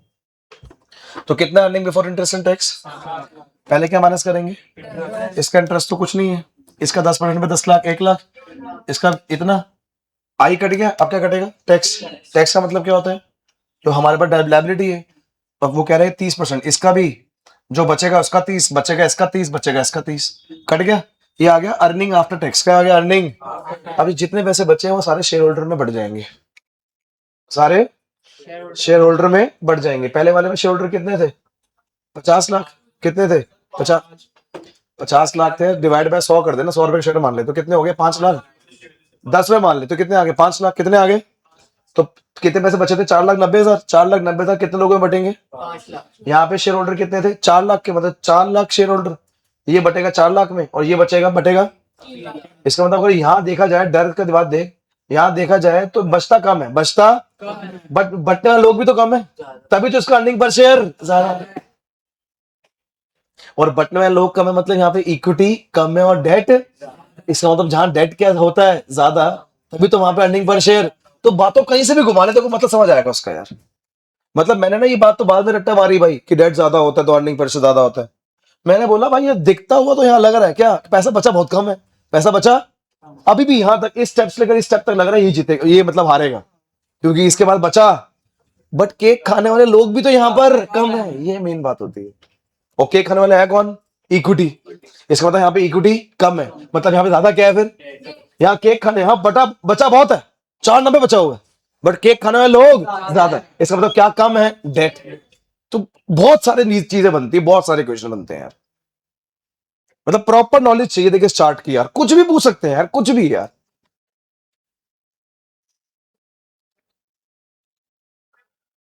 सो कैपिटल स्ट्रक्चर किसे कहते हैं Kunal sir? The ratio of, come on जल्दी जल्दी, the ratio of debt and equity, the ratio of debt and equity क्या बोलते हैं बच्चों? उसको कैपिटल स्ट्रक्चर। अच्छा आप क्या कह रहे हैं? देख बेटा, रिटर्न ऑन इन्वेस्टमेंट कितनी है? इंटरेस्ट के 10%, हैंस 14%, तो आरओआई ठीक है, तो रिटर्न ऑन इन्वेस्टमेंट कम है और रेट ऑफ इंटरेस्ट मतलब उल्टा है, दोबारा वही कर रहे हैं। आप बता कितने लगाए हैं इनने, कैसे करा, और कमाए कितने? ये 3 लाख। कितने कमाए? मतलब आए कितने? 3 लाख। लगाए कितने थे? 3 लाख डिवाइड बाय इनटू, तो रिटर्न कितना आया? और रेट ऑफ इंटरेस्ट कितना है? मतलब पैसा आना कम, और ये फेवरेबल है अनफेवरेबल? यहाँ कौन जीतेगा? जिसकी इक्विटी क्या होगी? ज्यादा। इसकी इक्विटी ज्यादा है, बाकी सब डेट भी लेके आए हैं, तो इसका अर्निंग पर शेयर कितना? 0. पर मैं आज दोबारा से एक बात क्लियर कर दूं जी, मतलब मैं तो श्योर हूं कि 70 to 80% बच्चों को आता है। देख ले, साफ बोल रहा हूँ, मतलब 10% बच्चे ऐसे भी हों जिनको नहीं आता है अभी, 10-15%। जिन 10-15% बच्चों को नहीं आता भाई, आपको ना इसके साथ बैठना पड़ेगा, सोचना पड़ेगा। मतलब अगर मेरी बात करो तो मुझे तो मैथ्स वैस नहीं है। आपको जब तक आप इंडिविजुअली बैठ के नहीं सोचोगे, 10-12 क्वेश्चन इसके नहीं करोगे, तब तक उन बच्चों को नहीं आएगा, जितना मर्जी देख लो। और जिसको आ गया ना, अगर मैंने दोबारा से भी एक बार और करा दिया ना, तो बोलेगा सर आगे चलो टाइम वेस्ट हो रहा है, क्योंकि इतना ईजी है, सच बता रहा हूं, इतना ईजी बात है ये। बड़े सारे क्वेश्चन बनते हैं इस चीज टॉपिक के जी। और जब कभी भी तो बात करता है फैक्टर्स अफेक्टिंग की, तो भाई एक बात मैं तुमको बता दूं, कैपिटल स्ट्रक्चर का मतलब होता है कितना परसेंट पार्ट डेट से और कितना परसेंट पार्ट इक्विटी से। तो जो तेरा फैक्टर अफेक्टिंग फाइनेंसिंग डिसीजन था, फैक्टर अफेक्टिंग, वही आप लोगों के क्या फैक्टर अफेक्टिंग सेम है, सेम वही कैश फ्लो। हाँ बस एक नया क्या था? आईसीआर। ओए होए होए, नया क्या है कि इंटरेस्ट देने के बाद कितना टाइम्स। अभी क्वेश्चन आया था परसों, क्वेश्चन पेपर दिए मैंने, इनकी बस की नहीं हुई, मल्टीपल चॉइस क्वेश्चन था, सेकंड थर्ड क्वेश्चन था, भूल गए तुम लोग, फर्स्ट ही क्वेश्चन था। लो, इंटरेस्ट देने के बाद कितना इंटरेस्ट का टाइम पैसा बढ़ा हुआ है यार। जितना अच्छा आईसीआर होगा उतना ज्यादा पैसा डेट से ले आऊंगा। और ये भी वही, जितना अच्छा डीएससीआर होगा, अभी आएगा, जितना अच्छा क्या होगा डीएस, उससे उतना डेट से पैसे ले आऊंगा। डेट ही आएगा जब ज्यादा अच्छा होगा। बट आईसीआर सिर्फ इंटरेस्ट को कवर करता है, आईसीआर सिर्फ इंटरेस्ट को, और इंटरेस्ट के सेवा भी उसके पापा होते हैं। और भी बहुत सारी फिक्स चीजें होती है लाइफ में, तो देनी पड़ती है, जो वो सारी चीजें कवर किसके अंदर होती हैं? डीएससी। तो डीएससी थोड़ा और डीप आपको इवेल्युएट करता है, आपकी क्रेडिट बढ़ती है, सो क्या करता है? इवेल्युएट। तो आईसीआर क्या है? It refers to number of times companies earn before the interest and cover the interest payment. Higher the means उसकी हायर क्या? Credit worthiness. नेक्स्ट मेरे पास क्या? Return on investment. सेम, जब रिटर्न ऑन इन्वेस्टमेंट ज्यादा होगी, रेट ऑफ इंटरेस्ट कम होगा, मतलब जब पैसा आना ज्यादा होगा, और तो फिर डेट डेट डेट डेट ज्यादा और इक्विटी कम। कॉस्ट ऑफ डेट, अगर कॉस्ट ऑफ डेट ज्यादा तो इक्विटी से पैसे ले आइयो, ठीक है। टैक्स रेट ज्यादा होगा, सुन ये बड़ा इंपॉर्टेंट, टैक्स रेट क्या होगा? गवर्नमेंट क्या ले रही है? टैक्स। तो देखो पता है, debenture is a tax deductible expense. बोल, डिबेंचर इज अ, अगर गवर्नमेंट का टैक्स क्या है? ज्यादा, तो ज्यादा पैसा लेके भी किससे आइयो? डेट से। अपने आप debenture is a tax deductible, tax को खा जाएगा कौन? डिबेंचर। डिबेंचर इज अ, तो अगर टैक्स ज्यादा तो ज्यादा पैसे किससे लेके आएगा? डेट से। और कम किससे लेके आएगा? इक्विटी से। कॉस्ट ऑफ, तो ज्यादा पैसे किससे ले आइयो? डेट से। फ्लोटेशन कॉस्ट की ज्यादा होती है? इक्विटी। ज्यादा पैसे किससे ले आइयो? डेट से। रिस्क कंट्रीशन, रिस्क किसमें? डेट में। ज्यादा पैसे किससे ले आइयो? इक्विटी से। फ्लेक्सिबिलिटी, अगर तू चाहते तू फ्लेक्सिबल रहे लाइफ में, डेट से ना, जैसे एक्सेस ऑफ डेट में, हाँ इक्विटी, एक्सेस ऑफ डेट में रिस्ट्रिक्ट्स द फर्म्स, अरे मतलब बोरो करने की फ्लेक्सिबिलिटी। अरे हाँ, नहीं क्या? अरे चुप हो जा। मेरी कैपेसिटी होती है भाई, एक मार्केट में ना लोन लेने की कैपेसिटी होती है। अब लोन लेने की कैपेसिटी मैंने अपनी फुल यूटिलाइज कर ली, तो फिर मैं फ्लेक्सिबल नहीं हूँ। बाई चांस मेरे सामने आप 100 अपॉर्चुनिटीज आ जाए, मैं उसको ऑप्ट नहीं कर सकता, क्योंकि मैं रिजिड हो चुका हूँ भाई, क्योंकि मैंने सारी चीजें अपनी जितनी मेरी कैपेसिटी थी मैं ऑलरेडी यूज कर चुका हूँ। तो इसका मतलब तो फ्लेक्सिबिलिटी चाहता है तो डेट को ज्यादा यूज, ज्यादा किसको यूज कर ले, कंट्रोल चाहता है तो डेट ज्यादा। Regulatory frame according to the SEBI depend होता है कि हाईएस्ट कितना डेट और हाईएस्ट कितनी इक्विटी। नेक्स्ट क्या है, ये आ गया। एक आपका क्या था, आईसीआर। हाँ जी, एक क्या था आईसीआर, और एक क्या है डीएससीआर। ये भी वही है, हायर डीएससीआर होगा तो हमारे पास हायर क्रेडिट वर्थिनेस होगी, मतलब ज्यादा डेट ज्यादा। बट डीएससीआर इंटरेस्ट से और भी ज्यादा चीजें कवर करता है बच्चों, जैसे कि it is one step ahead of ICR covers the obligation to pay back the interest on, but DSCR take care of the return on interest as well as some principal repayments. DSCR का formula आपको आना चाहिए। मैं तो कह रहा हूं board के अंदर बैठने से पहले भी स्कूल के बाहर एक बार देख लेना फॉर्मूला भाई। DSCR पता होना चाहिए। ये तो पता तुमको, ये डेफिनेशन को पता है कि उससे बड़ा है, इंटरेस्ट से ज्यादा और भी चीजें कवर करता है। बट ये बहुत इंपॉर्टेंट है। पता नहीं ऐसी फीलिंग आती है कि इसमें से कुछ मिसिंग होगा, ये भी दिया होगा, ऐसा लग रहा है भाई। तो भाई वो अनोखा हो जाएगा सबके लिए सीबीएसई का गेम वाली, कि एक चीज मिसिंग होगी, ये दिया होगा, बोले कैलकुलेट। बच्चे को पता ही नहीं होगा ऊपर आना है या नीचे आना है, प्लस होना है माइनस होना है, पता ही नहीं होगा भाई। और मैक्सिमम बच्चे गलत कर देंगे फिर। अरे बोले नहीं, वो क्वेश्चन तो कुछ ऐसे देना ही है, एक दो तो तंग तो करना ही है भाई। हाँ बाकी ये मीनिंग भी सेम है कि अगर डीएससी ज्यादा ज्यादा होगा और तेरी क्रेडिट वर्थिनेस ज्यादा होगी तो डेट ज्यादा और इक्विटी कम। ये जो है ठीक है, बट मुझे पता नहीं ये जो है ना, कह रहा हूँ पेपर्स मतलब देने से पहले ही बाहर पढ़ के जाने हैं भाई। कह रहा हाथ में लिख के चले जाओ, कोई बात नहीं। स्टॉक मार्केट, हाँ जी कौन क्या बोल रहे हैं, स्टॉक मार्केट कंडीशन। अगर स्टॉक मार्केट बूम पर है, अच्छी चल रही है, हाँ जी, there are two main conditions of the stock market, is boom condition and recession. अगर डिप्रेशन चल रहा है, bearish condition in the market, business is slow and investor also hesitate to take risk, so this time to advisable to issue the borrowed fund. मतलब नीचे जा रही है तो डेट, ऊपर जा रही है तो इक्विटी। कैपिटल स्ट्रक्चर वही सेम है बच्चे। नेक्स्ट कौन सा, हाँ जी last topic, last topic last. अब लास्ट टॉपिक कट क्वेश्चन के चांसेस भी बहुत ज्यादा है।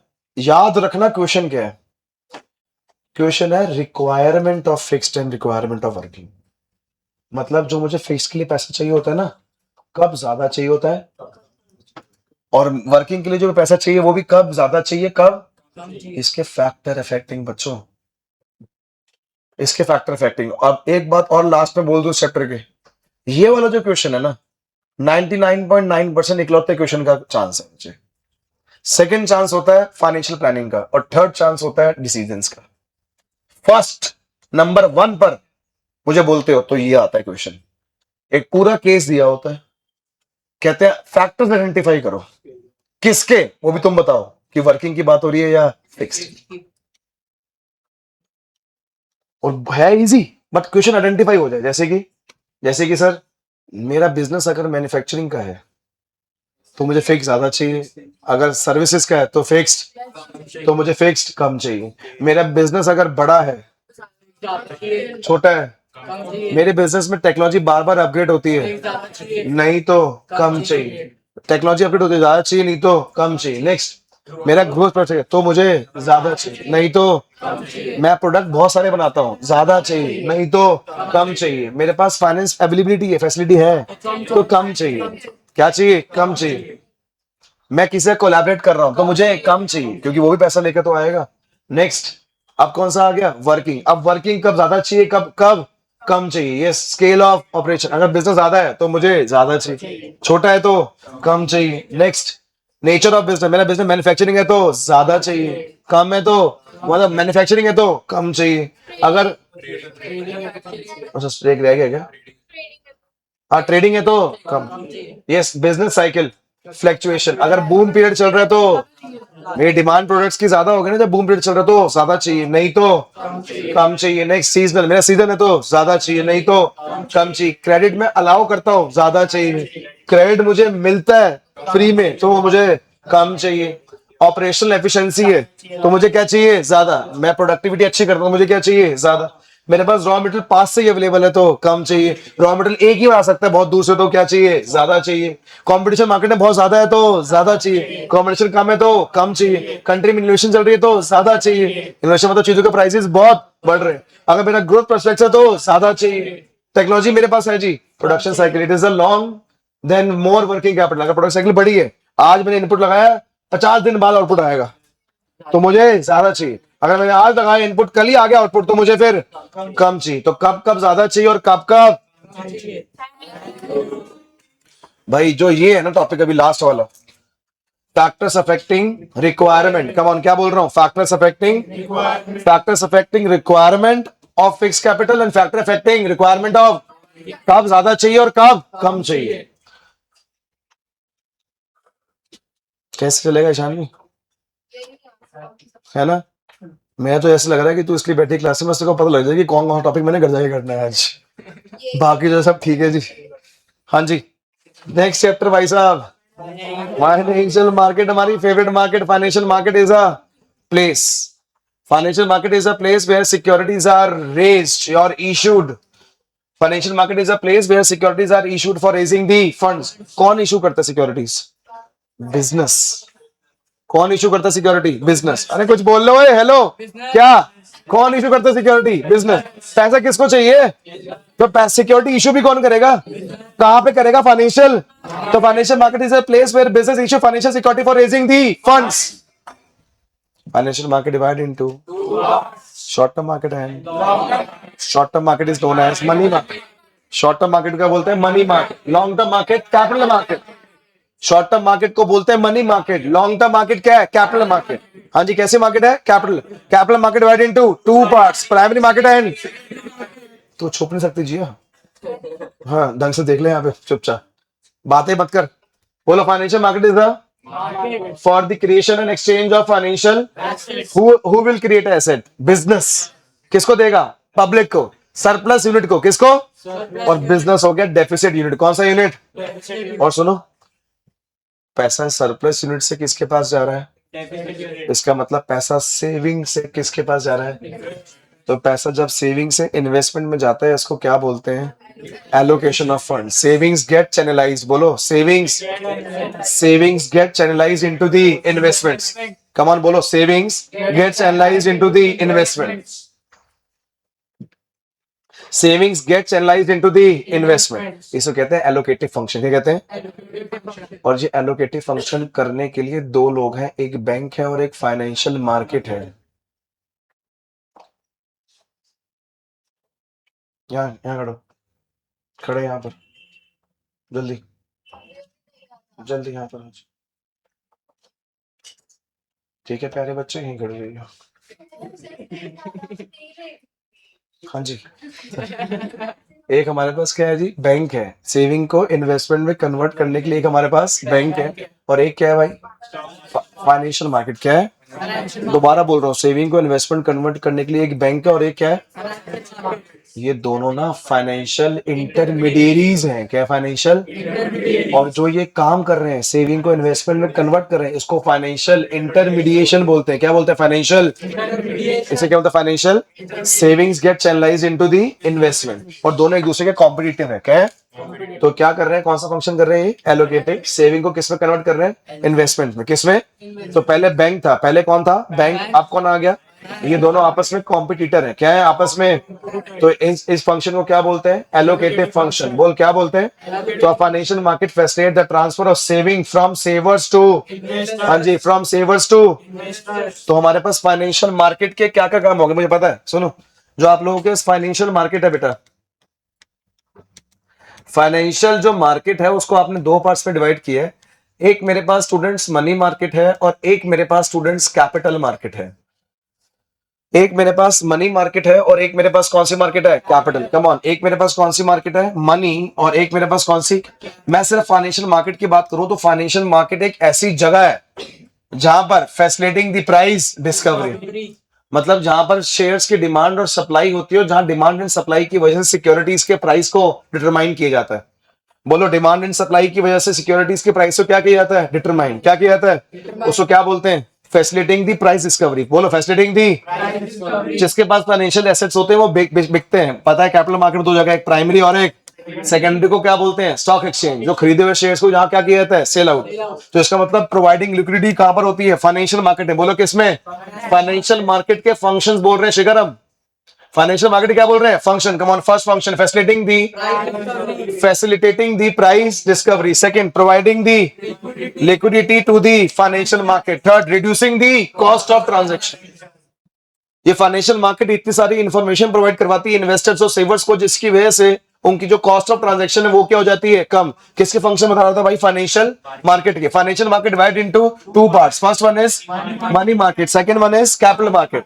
सबसे पहले मेरे पास आता है मनी मार्केट। सबसे पहले क्या आता है? Money market. Sir money market एक वो मार्केट है जहां पे सिक्योरिटी इशू करी जाती है फॉर दी, बोलो for the short term funds, बोलो for the. Money market is a market where low risk, बोल, unsecured and short term debt instruments that are are issued and actually traded every day। कौन सी market है मेरे पास? Money market. कौन सी market? Next मेरे पास कौन कौन मेजर पार्टिसिपेंट्स है? First participant RBI. सिर्फ किसका पार्टिसिपेंट है? Money market. और मुझे लगता है कि ये क्वेश्चन आ सकता है दोबारा। ये क्वेश्चन वो है जो 1 मार्कर का आ सकता है, तंग करने के वाला क्वेश्चन है, पार्टिसिपेंट्स वाला। Bank, commercial bank, mutual funds, NBFC non banking financing house, corporate, commercial bank, state government और म्यूचुअल फंड। एक बार कोई ध्यान लगा के देख ले तो शायद से याद आ जाएगा। फीचर्स क्या मनी मार्केट के? भाई ये मनी मार्केट एकदम पैसों के बराबर ही होते हैं, क्लोज सब्स्टिट्यूट्स हैं। They are unsecured short term money market instruments are less risky, क्योंकि ना मनी मार्केट के अंदर वो क्या था? Discounting house, discounting finance house of India, DFH है। इसकी एक एसोसिएशन है जहां पे जो तेरे पास मनी मार्केट की जितनी भी सिक्योरिटी है ना, जाके फटाफट क्या करवा ले? लिक्विड। इसलिए ये लेस रिस्की, इसलिए ये money market instruments are highly liquid, highly liquid जी। मनी मार्केट के कुणाल सर इंस्ट्रूमेंट्स होते कौन कौन से हैं? सर ये मेरे पास मनी मार्केट के इंस्ट्रूमेंट्स हैं छाबड़ा। फर्स्ट इंस्ट्रूमेंट है मेरे भाई कॉल मनी। फर्स्ट इंस्ट्रूमेंट मेरे पास क्या है students? Call money. Second instrument है treasury bills. Third instrument commercial bill. Third instrument, fourth commercial paper और fifth certificate of deposit. Call money होता है जब एक बैंक दूसरे बैंक से पैसा लेता है और कॉल रेट देता है, चाहे वो 1 घंटे का 1 मिनट का कॉल रेट भी होता है। कॉल रेट और अदर सिक्योरिटीज के बीच में इनडायरेक्ट रिलेशन होता है मार्केट में। ट्रेजरी बिल्स आरबीआई इशू करता है। 4 तरह के ट्रेजरी बिल्स होते हैं हमारे पास। 14 डेज का ट्रेजरी बिल होता है, 90 दिन का होता है, 180 दिन का होता है, 365 दिन का ट्रेजरी बिल होता है। ट्रेजरी बिल का मिनिमम अमाउंट 25,000 होता है और ट्रेजरी बिल का दूसरा नाम है जीरो कूपन बॉन्ड, क्योंकि ये इशूड होता है डिस्काउंट पे और रिडीम होता है पार। फिर आता है मेरे पास कमर्शियल बिल। कमर्शियल बिल वो होता है जब कभी भी एक सप्लायर अपने बायर को 3 महीने का बोलते हैं कि 3 महीने बाद पैसे दे दिए, पर साइन कर दे कि तू पैसे देगा, तो उसको कमर्शियल बिल इशू करते हैं, वो एक्सेप्ट करता है। और अगर तुझे पैसों के बीच में जरूरत पड़ गई 3 महीने से पहले, तो अपना पैसा ये बिल जाके बैंक से डिस्काउंट करवा ले, तब इसको ट्रेड बिल बोलते हैं। क्या बोलते हैं? Commercial bill. नेक्स्ट मेरे पास आता है कमर्शियल पेपर। जब कभी भी एक कंपनी को लॉन्ग टर्म फंड्स इशू करने होते हैं, बट उस लॉन्ग टर्म फंड्स इशू करने के लिए भी उसके पास पैसे नहीं है, तो इसके लिए वो क्या इशू करता है? Commercial paper. इसको बोलते हैं ब्रिज फाइनेंसिंग। क्या बोलते हैं? और एक आता है सर्टिफिकेट ऑफ डिपॉजिट। जब कभी भी कमर्शियल बैंक के पास पैसा लोग डिपॉजिट ही नहीं करवा रहे, तो फिर कमर्शियल बैंक लोन कैसे देगा? दे ही नहीं पाएगा। जब पैसा डिपॉजिट नहीं हो रहा तो लोन कैसे देगा? तो कमर्शियल बैंक लोगों को अपील करता है, आओ आओ पैसा क्या करो? डिपॉजिट। जिसको क्या बोलते हैं? Certificate of deposit. ये मेरे पास सिक्योरिटीज है बच्चों, किस चीज की? मनी मार्केट की। Come on, first security Chaudhary. First one is call money, first is, second treasury bill, third commercial bill, fourth commercial paper, fifth certificate of deposit. ये देखो जी कमर्शियल पेपर, जिसके अंदर क्या आ गया जी? Bridge financing. क्या आ गया? It is a short term unsecured promissory note negotiable and by endorsement and delivery within the, it usually has a maturity period of 15 days. purpose of funds raised through commercial paper to provide for seasonal and working। ये देखो क्या लिखा हुआ, B part पढ़ो। मुझे shares issue करने हैं, shares issue करने की जो कॉस्ट होती है वो भी नहीं है मेरे पास, तो उसको रेस करने के लिए मैं ये कर रहा हूं। मतलब बड़े फाइनेंस को रेस करवाने के लिए छोटा फाइनेंस, ब्रिज फाइनेंसिंग। रीजन है भाई, क्या बोलते हैं ऐसे? Bridge financing. सेकंड क्या है बच्चे? ट्रेजरी बिल मेरे पास क्या है, 0 कूपन। ट्रेजरी बिल मेरे पास क्या है, 0 कूपन। मिनिमम वैल्यू कितनी है, 25,000। बोलो कितनी है। और 0 कूपन बॉन्ड क्यों बोलते हैं, बिकॉज इशूड एट डिस्काउंट। हाँ जी, 0 कूपन बॉन्ड क्यों बोलते हैं, बिकॉज इशूड एट डिस्काउंट और रिडीम्ड एट, हाँ जी, इशूड एट डिस्काउंट और रिडीम्ड एट पार। नेक्स्ट मेरे पास क्या है जी, कमर्शियल बिल। क्या है जी, कमर्शियल बिल सेम है जी। ये क्या है, कौन इशू करता है, एक बैंक दूसरे बैंक को इशू करता है, इसका नाम क्या है जी, कॉल मनी। ये शॉर्ट टर्म है, यस और नो। द इंटरेस्ट रेट, ये बहुत इंपॉर्टेंट है। जब कभी भी आप लोग इशू करते हो तो इशू करने के ऊपर आपने इंटरेस्ट देना पड़ता है। क्या देना पड़ता है, तो एक बैंक दूसरे बैंक से क्या लेता है, इंटरेस्ट। बोल, the interest rate paid on loans is known as call rate. क्या बोलते हैं, it is highly volatile rate that varies from day to, इतना चेंज होता है day to day, and sometimes even from hour to hour, sometimes even from R to R. So there is an inverse relation. कैसा relation? कुछ नहीं करना, बस। There is an inverse relation. बोलो क्या है जी, there is an, किसके बीच में, कॉल रेट एंड, मतलब कि इस सिक्योरिटी का और अदर सिक्योरिटी का मार्केट में कैसा रिलेशन होता है, इनवर्स। नेक्स्ट मेरे पास क्या, सर्टिफिकेट ऑफ डिपॉजिट्स। जब कभी बैंक के पास क्या नहीं आते, डिपॉजिट्स, तो बैंक लोगों से अपील करते हैं कि पैसे क्या करो, डिपॉजिट। बोल, इट इज अ टाइम और which can be sold in the only a bank can issue a, it is also a negotiable instrument। ठीक है, डन। नेक्स्ट कौन सी मार्केट है, कैपिटल मार्केट को शॉर्ट टर्म बोलते हैं, लॉन्ग टर्म बोलते हैं। तो कैपिटल मार्केट, हाँ जी, फीचर्स क्या है, deals in the the link between the सेवर्स and, हाँ जी, यूटिलाइजिंग दी इंटरमीडियरीज। इसके बीच में कौन कौन आता है, बोलो, ब्रोकर्स, अंडरराइटर्स, डिपॉजिटर्स। बोलो, ब्रोकर्स, अंडरराइटर्स एंड, इसको बोलते हैं इंटरमीडियरीज। कैपिटल मार्केट क्या बोलते हैं, और इंटरमीडियरीज को बोलते हैं act as a working organs. क्या, एक्ट एज अ, इसके बिना कैपिटल मार्केट में deal, determination of capital formation, मतलब सेविंग कन्वर्ट किसके अंदर होती है, और इन्वेस्टमेंट का दूसरा नाम क्या है, कैपिटल फॉर्मेशन। खेल खेल सीधी खेल। अच्छी कैपिटल मार्केट किसे बोलते हैं बच्चों, एक आइडियल कैपिटल मार्केट स्टूडेंट्स, एक आइडियल कैपिटल मार्केट किसे बोला जाता है, बोलो बोलो, where finance is available at a which facilitates the, मतलब सेविंग जल्दी कन्वर्ट किसके अंदर हो, investment. Where market operations are free, fair and must provide sufficient information to the and must allocate the difference between money market and capital market. कर लोगे, पढ़ के देखो एक बार फास्ट।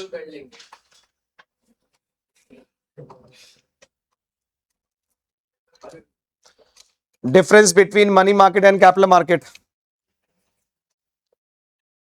एनबीएफसी कहां पर है, एनबीएफसी और बैंक्स, कॉर्पोरेट हाउसेस, 25,000 सिक्योरिटी, 10 रुपए लेकर 100 रुपए तक सिक्योरिटी, शॉर्ट टर्म में डील, लॉन्ग टर्म में लिक्विडिटी ज्यादा कहां होती है, हाँ जी कहां होती है, सेफ्टी ज्यादा किस में होती है, रिटर्न ज्यादा किस में आता है, भाई सेफ्टी ज्यादा मनी मार्केट में होती है, लिक्विडिटी भी ज्यादा मनी मार्केट में होती है, रिटर्न जो ज्यादा होता है वो किसका होता है, कैपिटल मार्केट का। ड्यूरेशन शॉर्ट किसकी होती है, मनी मार्केट की।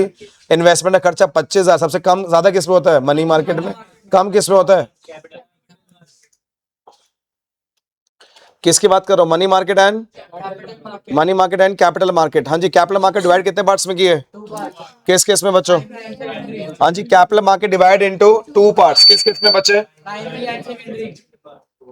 एक मेरे पास कौन सी मार्केट है, प्राइमरी, और एक मेरे पास कौन सी है, सेकेंडरी।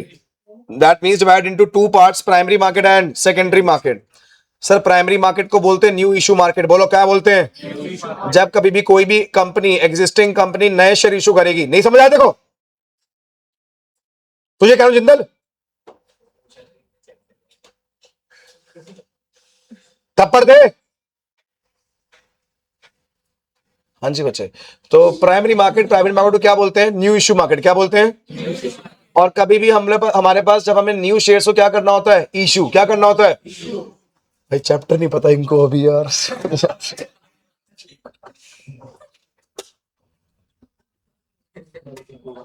हाँ जी, सबसे पुराना तरीका भाई नए शेयर्स को इशू करने का, बच्चों नए शेयर्स को क्या करने का, इशू करने का सबसे पुराना तरीका कौन सा है बच्चों, हाँ जी, सबसे पुराना तरीका कौन सा students, issue through prospectus, issue through prospectus के थ्रू पब्लिक को इनवाइट किया जाता है और बोलते हैं आ जाओ क्या परचेस कर लो, शेयर्स। सेकंड तरीका क्या है? Offer for sale. जब मुझे पता है कि मेरे शेयर सेल आउट, तो मैं अपने शेयर्स कम प्राइस पे किसको दे देता हूं? अंडर राइटर्स को। और अंडर राइटर्स किसको देते हैं फिर आगे? जनरल पब्लिक को। उसको क्या बोलते हैं? Offer for sale. Third, private placement. Third क्या है? जब कभी भी कंपनी के पास पैसे नहीं होते फंड्स को रेस करने के लिए, तो कंपनी ये करती है कि इशू शेयर तो करने हैं, तो शेयर ना इशू ना वो बिग कॉर्पोरेट हाउसेस को कर देती है। इसको कहते हैं प्राइवेट प्लेसमेंट। जब कभी भी कंपनी अपने नए शेयर्स इशू अपने एग्जिस्टिंग शेयर होल्डरों करे सेम प्रोपोर्शन में, उसको बोलते हैं राइट इशू, सबसे इंपॉर्टेंट। और आजकल तो नए शेयर्स इशू करने का एक बहुत अच्छा तरीका आ गया जिसको बोलते हैं ईआईपी।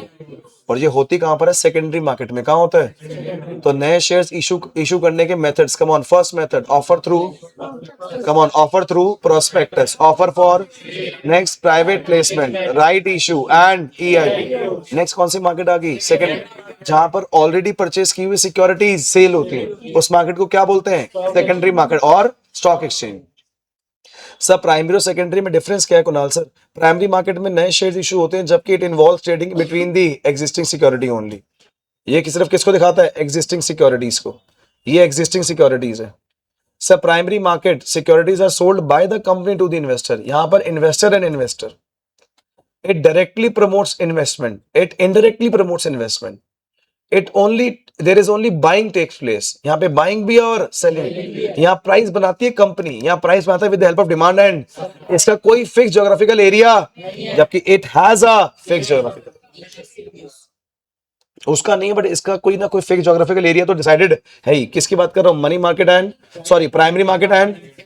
भाई आपको पता है बेसिस के साथ आता है ये, आपको बेसिस आते होंगे तय बात होगी। नेक्स्ट मार्केट मेरे पास कौन सी है? Stock exchange. स्टॉक एक्सचेंज को कौन सी मार्केट बोलते हैं? Secondary market. बोलो कौन सी बोलते हैं? भाई स्टॉक एक्सचेंज के function, safety of, sir in the stock exchange only the listed security. कौन सिक्योरिटी? और जितनी भी लिस्टेड सिक्योरिटीज होती है उन सबको क्लैरिफाई किया होता है किसने? सेबी ने, security exchange board of India. उनके प्रमोटर्स को, उनके आइडियाज को, उनके डायरेक्टर्स को, सबको पूरा इवैल्यूएट जज किया होता है किसने? सेबी ने।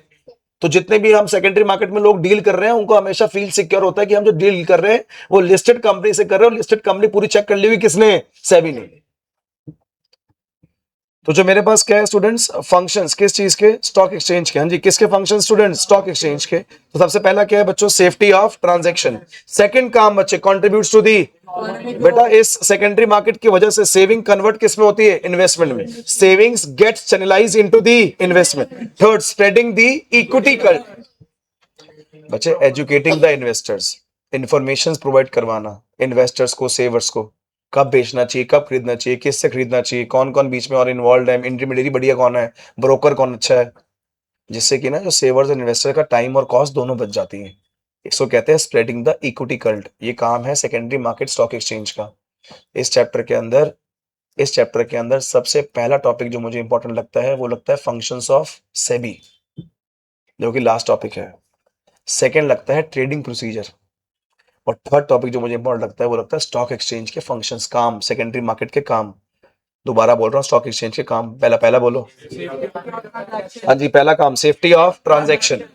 फर्स्ट है safety of transaction. Second, contributes to economic growth. किसको कंट्रीब्यूट कर रहे हैं जी? Economic growth. Spreading the equity cult, providing scope for. Secondary market में लोग आते हैं, नए शेयर्स परचेस करते हैं, पुराने शेयर्स बेचते हैं। इसका मतलब उनको पास स्पेकुलेशन का ऑफर मिल जाता है कि आज वो सस्ते में ले रहे हैं, कल को क्या पता जब महंगा हो जाए तो बेच देंगे। इसको कहते हैं स्पेकुलेशन। तो प्रोवाइड स्कोप फॉर स्पेकुलेशन, ये कौन सी मार्केट करवाती है भाई? Secondary market. Next, promotes the habit of savings and investment. इतनी सारी एप्स आ गई हैं, लोग 10 रुपए से लेकर पता नहीं कितने वैल्यू तक अपने पैसे जब चाहें मोबाइल एप्स के थ्रू वो सेव कर सकते हैं। तो it promotes the habits of savings, it promotes the habit of pricing of security. Secondary market के अंदर ही तो डिमांड एंड, और with the help of demand and supply किसी भी सिक्योरिटी के प्राइस को क्या किया जाता है भाई? डिटरमाइन। कम ऑन, दोबारा सारे काम बोल देंगे, दोबारा बोल रहा हूँ, बहुत इंपॉर्टेंट है सेकेंडरी मार्केट के फंक्शन। पहला फंक्शन सेफ्टी ऑफ, हाँ जी come on, first function safety of transaction. Second, contributes to economic growth. किसको कंट्रीब्यूट कर रहे हैं? Economic growth. Spreading the equity cult का मतलब क्या होता है? Educating the customer. हाँ जी, providing scope for, come on, providing scope for, promotes the habit of savings and investment. Next मेरे पास प्राइसिंग। प्राइसिंग मतलब with the help of demand and, ये किसके काम है स्टूडेंट्स? किसके काम है? स्टॉक एक्सचेंज के, ठीक है जी। किसके काम है? और स्टॉक एक्सचेंज का दूसरा नाम क्या है? Secondary market. स्टॉक एक्सचेंज दूसरा नाम क्या है? Secondary market. नेक्स्ट, और बहुत ही इंपॉर्टेंट, ट्रेडिंग प्रोसीजर। लिख लो एक बार, निकालना ट्रेडिंग प्रोसीजर, लिखना फटाफट जल्दी। ट्रेडिंग, हाँ अभी करवाया था, बस 2 मिनट ले रहा हूँ, वैसे 1 मिनट लेता, अब 2 मिनट ले रहा हूँ। अच्छा बता रहा है, 1 सेकेंड रुको। सबसे पहला काम आपको अच्छी तरह पता है, कोई भी इंसान बिना ब्रोकर के डील नहीं कर सकता। इसके अंदर बिना ब्रोकर के डील नहीं कर सकता। तो सबसे पहला काम होता है सिलेक्शन ऑफ ब्रोकर। सेकंड है जी ओपनिंग अ डीमैट अकाउंट। पैसे के आने जाने के लिए जैसे बैंक अकाउंट चाहिए होता है, वैसे ही शेयर्स के आने जाने के लिए डीमैट अकाउंट चाहिए होता है। और जिया डीमैट अकाउंट ओपन जहां होता है उसको डीपी बोलते हैं, दैट इज डिपॉजिटरी पार्टिसिपेंट। क्या बोलते हैं? डिपॉजिटरी। ठीक है जी, हो गया जी, मैंने डीमैट अकाउंट ओपन कर दिया। प्लेसिंग एन ऑर्डर, मैं ऑर्डर दूंगा किसको? ब्रोकर को। किसको? ब्रोकर ऑनलाइन जाएगा और मैच करेगा share and best price, match करेगा share and, come on, first one is selection of broker, opening a demat account, placing an order, match the share and prices, executing the order. बोलो क्या? Order automatically जो broker लगाएगा वहां पर, तो automatically क्या हो जाएगा? एग्जीक्यूट। एग्जीक्यूट होते ही अगर ऑर्डर हो गया एग्जीक्यूट, तो ब्रोकर क्या इशू करेगा? Contract note. क्या करेगा जी? पहले क्या देगा? Trade confirmation slip. पहले 24 घंटे के अंदर क्या देगा? ट्रेड। और अगले 24 घंटे के अंदर क्या दे देगा जी? Contract note. क्या दे देगा? बोलना, पहले क्या देगा? ट्रेड कंफर्मेशन, कि आपके ट्रेड जो था वो कंफर्म। उसके बाद क्या देगा? Contract note. कॉन्ट्रैक्ट नोट के अंदर कौन सा क्या क्या लिखा होगा? बोलो, नंबर ऑफ बॉट एंड उसका प्राइस और time of the brokerage. Contract note also contains unique order code, क्या? Which is assign to each transaction. तो पहले ट्रेड कंफर्मेशन, उसके बाद कॉन्ट्रैक्ट नोट। हो गया डिलीवरी। अब शुरू होगी डिलीवरी ऑफ शेयर। जिसने शेयर बेचा है वो शेयर देगा, जिसने शेयर लिया वो पैसा देगा। तो एक हाथ से जाएंगे शेयर, दूसरे हाथ से आएंगे पैसा। इसको बोलते हैं पे इन डे, पे, या फिर इसे बोलते हैं ट्रांजेक्शन प्लस 1 डे। क्या वो? Transaction plus, transaction plus. अब शेयर चले जाएंगे उसके पास जिसने पैसा दिया था, पैसा चले जाएगा उसके पास जिसने शेयर दिए थे। इसको बोलते हैं टी प्लस 2 डे। क्या बोलते हैं? T plus. और बोलते हैं पे आउट डे। क्या बोलते हैं? तो एक होता है पे इन, एक होता है पे आउट, एक होता है पे इन, एक होता है पे आउट। सेटलमेंट। क्या कहते हैं भाई? Come on come on come on. First selection of broker. First step क्या है? Selection of broker. Second, opening a demat account. क्या ओपन कर रहा हूं जी? हाँ जी, placing the order. Fourth, match the share price, executing the order. हाँ जी, issue of contract note. Next, delivery and making the payment. Last में settlement, T plus 1 plus T plus 2, या फिर पे इन प्लस। What is dematerialisation? हाँ जी Kunal sir, किसे कहते हैं dematerialisation? All the trading in securities is now done through the. इसका मतलब जब कभी भी आप फिजिकल फॉर्म ऑफ शेयर्स को कन्वर्ट किस में करते हो? इलेक्ट्रॉनिक फॉर्म में, उसे क्या बोलते हैं? डीमेटलाइजेशन। कम ऑन, क्या बोलते हैं? हाँ बहुत पढ़ लिया होगा बेटे। क्या बोलते हैं? डीमेटलाइजेशन। क्यों करा है बच्चे डीमेटलाइज? रीजन क्या है? कल को आगे क्वेश्चन के अंदर, the main purpose of is to eliminate the problem. Please मेरे साथ प्रॉब्लम बोल दो। Problem like fake transfer delay and asset with the share certificates held in the. तो जितने भी फिजिकल फॉर्म्स में होने की वजह से जो प्रॉब्लम्स आती हैं, वो प्रॉब्लम्स ना आए, उसको क्या कर दिया बच्चे? डीमेटलाइज। कम ऑन, क्या कर? डी। तो dematerialise is a process. Come on, dematerialize is a where securities held by an investor in are, and the investor is given an electronic entry so that investor can hold it as an in the account. In other words, in dematerialization refers to holding security in an, बोलो, holding security in an, क्या benefit है पता लग गया? Securities को हम pledge भी कर सकते हैं, पता है, ऑनलाइन गिरवी लिखवा सकते हैं। कोई चोरी वोरी होगी क्या? ठीक है। डिपॉजिटरी कौन होता है? 2 तरह के डिपॉजिटरी पूरी कंट्री के अंदर, सीडीएसएल एंड डीपी। कौन होता है? जहां पे क्या ओपन कराया जाता है? Demat account. क्या कराता है? Demat account. पढ़ो एक बार। हाँ ये तो आता ही होगा, कोई बात नहीं, पढ़ लो। BSE Bombay, BSE that is Bombay, कब एस्टैब्लिश्ड? 1875 हमारे सिक्योरिटी रेगुलेट एक्ट कब आया था? 1956। 1956। 1875 बोलो 18। बस यही करना है। एनएससी भी करना है। NSC the national stock exchange is the latest and most modern. ये कब आया था? 19 बोलो कब आया था? 1992। स्टार्टेड ऑपरेशन नहीं आया 92 में था। It was incorporated in 92, recognized in 93, started in 94। Please soon low, please soon low. Incorporated in बना कब था? कौन? NSC that is national. अच्छा रिकॉग्नाइज कब किया गया और स्टार्ट कब हुआ? 94 बीएससी। अब ये देखो जी, ये क्या है हमारे पास? SEBI that is security exchange board of setup कब हुआ? 1998। और in 1982 SEBI was granted legal status. तो हम कौन सा लिखेंगे? 1992। कौन सा लिखेंगे? सेबी का देख लो कौन सा लिखेंगे? 1992। और एनएससी 92, 93 एंड स्टार्ट कब हुआ? 94। और BSc 19 18 1875। Next reasons for SEBI. SEBI के कुणाल सर हमारे पास तीन मेन ऑब्जेक्टिव्स हैं। तीन मेन ऑब्जेक्टिव्स हैं बच्चों, तीन मेन फंक्शन सेबी के। First function is protective, come on, first function is protective, second is development, third is regulatory. और आप सब बच्चों को पता है यही मेरा लास्ट टॉपिक है और यही मेरा नंबर 1 टॉपिक है, सबसे पहला टॉपिक है जो हमारे पेपर में आ सकता है जी। That is functions of SEBI, security exchange board of India. याद है? बस उनको लिख के जाओ तभी चेक करके जाऊंगा। हाँ तब भी नहीं किया था। हाँ जी, फर्स्ट इज किसको प्रोटेक्ट करने की बात करते हैं? हाँ जी, किसको प्रोटेक्ट करने की बात करते हैं? इन्वेस्टर्स। किसको? These functions are performed by SEBI to protect the interest of and provide safety of investor. Investors को protect. Check the price rising कि कोई ऐसी एक्टिविटी तो नहीं हो रही जिसकी वजह से प्राइस को जानबूझ के इन्फ्लेट या डिफ्लेट। प्राइस रीजिंग क्या होता है Kunal sir? Price rigging refers to manipulating, क्या है? The price of security with the aim objective, या तो उसको क्या करना है? इन्फ्लेट या फिर। और किसको देख रहे हैं? Prohibits the insider trading. कोई अंदर की इंफॉर्मेशन कोई बाहर तो नहीं जा रही।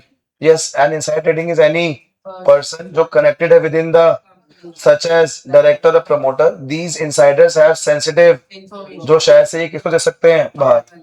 SEBI prohibits the fraudulent and unfair trade practices। चार चीजें, प्रोटेक्टिव फंक्शंस, इसका ही पार्ट आएगा जी। फर्स्ट बोलो check, price rigging prohibits the insider trading, SEBI prohibits the fraudulent and unfair trade, SEBI spreads awareness by, हाँ जी, बाय एजुकेटिंग इन्वेस्टर्स। इन्वेस्टर्स को educate कर कर कि भैया अपने अकॉर्डिंग इन्वेस्ट करना, सोच समझ के इन्वेस्ट करना। ये कौन से फंक्शन है चारों? प्रोटेक्टिव। नाम पहला क्या है? Price rigging, insider trading, unfair trade practices, spreading awareness, educating the customer. Next कौन सा फंक्शन? अब डेवलपमेंट फंक्शन ऑब्वियस सी बात है ग्रोथ के रिगार्डिंग होगी स्टॉक एक्सचेंज की। These function are performed by SEBI to promote and develop the activity in the stock exchange. जैसे पहला, सेबी प्रमोट्स, ट्रेनिंग देता है किसको? इंटरमीडिएट्स को, कि ये बाइंग और सेलिंग। इंटरमीडिएट कौन है? ब्रोकर्स, सब ब्रोकर्स। उनको क्या देता है? ये ट्रेनिंग। क्या देता है? Second, SEBI tries to promote the activities of by adopting flexible approach, SEBI has permitted internet trading। क्या परमिट कर दिया? जिससे कोई कभी भी कर सकता है ट्रेड जी, हेजिटेशन ना हो। और जितनी ज्यादा ट्रेडिंग होगी उतनी मार्केट और ग्रो होगी। SEBI has made underwriting optional to reduce the cost of issue। SEBI कह रहा अगर डायरेक्टली इशू नहीं हो पा रहे, अंडरराइट कर दो। क्या कर दो? क्योंकि तुमको पता है ना कि 90% शेयर सेल आउट नहीं हो पाए तो वापस हो जाएगा सब कुछ, इंटरेस्ट देना पड़ेगा। SEBI कहता है मत, नहीं बिक रहे मत बेच, क्या कर दे? अंडरराइट। क्या कर दे? SEBI अंडरराइट करने के लिए बोल रहा है। SEBI कह रहा है ऑनलाइन कर लो। SEBI कह रहा है जो ब्रोकर उसको हम ट्रेनिंग देंगे। इसका मतलब SEBI चाहता है ये एक्सचेंज मैकेनिज्म और ग्रो करे और डेवलप हो। तो अगर तू बोल रहा है डेवलपमेंट फंक्शन, तो ये नाम उस फंक्शन से पता लगना चाहिए कि मार्केट ग्रो होगी। मीडिएटर्स को दे दो, फिर वो दे देंगे पब्लिक को। हाँ जी, लास्ट फंक्शन रेगुलेट। हाँ जी, कौन से फंक्शन? चलाने के लिए, रेगुलेट करना, चलाना, रूल्स रेगुलेशन बनाना, ऑडिटिंग्स करना कंपनीज की, ब्रोकर्स को रजिस्टर करवाना, स्कीम्स को रजिस्टर करवाना। SEBI has framed rules and rules and regulation and code of conduct to regulate the intermediary such as SEBI register करता है, रेगुलेट करता है the working of sub broker and share transfer agents को register करता है, merchant bankers देखता है कौन कौन है, who are registered with the, जो लोग स्टॉक एक्सचेंज से रिलेटेड है उन सबकी ऑडिटिंग इवैल्यूएशन कौन करता है? SEBI। SEBI regulates take over bids. एक कंपनी अगर दूसरी कंपनी को टेक ओवर कर रही है तो ऑलरेडी दोनों कंपनीज मार्केट में है, दोनों के प्राइस है, दोनों के शेयर्स ही मार्केट में है, तो कोई घोटाला तो नहीं है। जितनी भी टेक ओवर बिड्स होती है उसको प्रॉपर्ली क्लोजली मॉनिटर कौन करता है? SEBI। SEBI कंडक्ट इंस्पेक्शन, क्या? Inquiries and audit of the stock exchange. जितनी स्टॉक एक्सचेंज की ऑडिटिंग कौन करता है? SEBI। SEBI register and regulate the working of mutual. तो तीन तरह के मेरे पास हो गए, क्या? Functions of SEBI। First function regulatory function, second function और third marketing management manages the. आप सब बच्चों को पता है मार्केटिंग मैनेजमेंट क्या मैनेज करते हैं स्टूडेंट्स? तो मार्केटिंग मैनेजमेंट मैनेजेस दी मार्केटिंग एक्टिविटीज।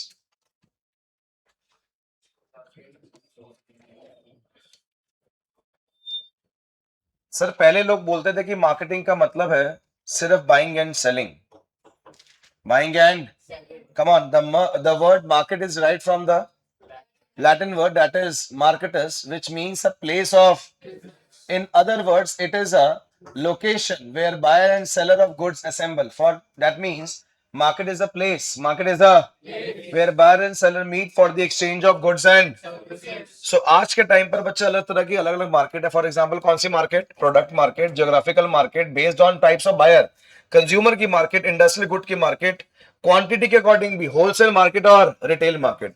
और market in the modern sense क्या होगी? अगर मेरे पास modern sense marketing, marketing market any activity which starts even before the product is produced, any activity which starts even before the product is produced and continues after the product is sold. Marketing can be defined as an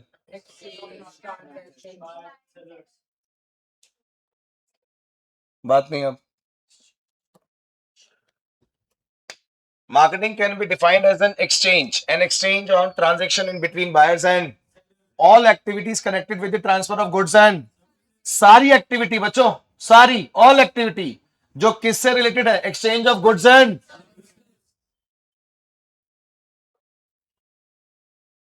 यहां देख लें, यहां पर कुछ और ना चल जाए। Any activity, come on, any activity which is related with the exchange of goods and services, उसको क्या बोलते हैं बच्चे? मार्केटिंग। क्या बोलते हैं? जैसे कौन कौन सी एक्टिविटी बोलना? Production, transportation, storage. मेरे साथ बोलते हैं एक बार, बोलो बोलो। Marketing activity when starts before the product is produced and continuous after the product is sold. Sir marketing और सेलिंग की अगर बात करूं तो marketing is a broader concept, marketing is a, selling is a narrow con. Selling is only concerned with the transfer of title of ownership from one person to the.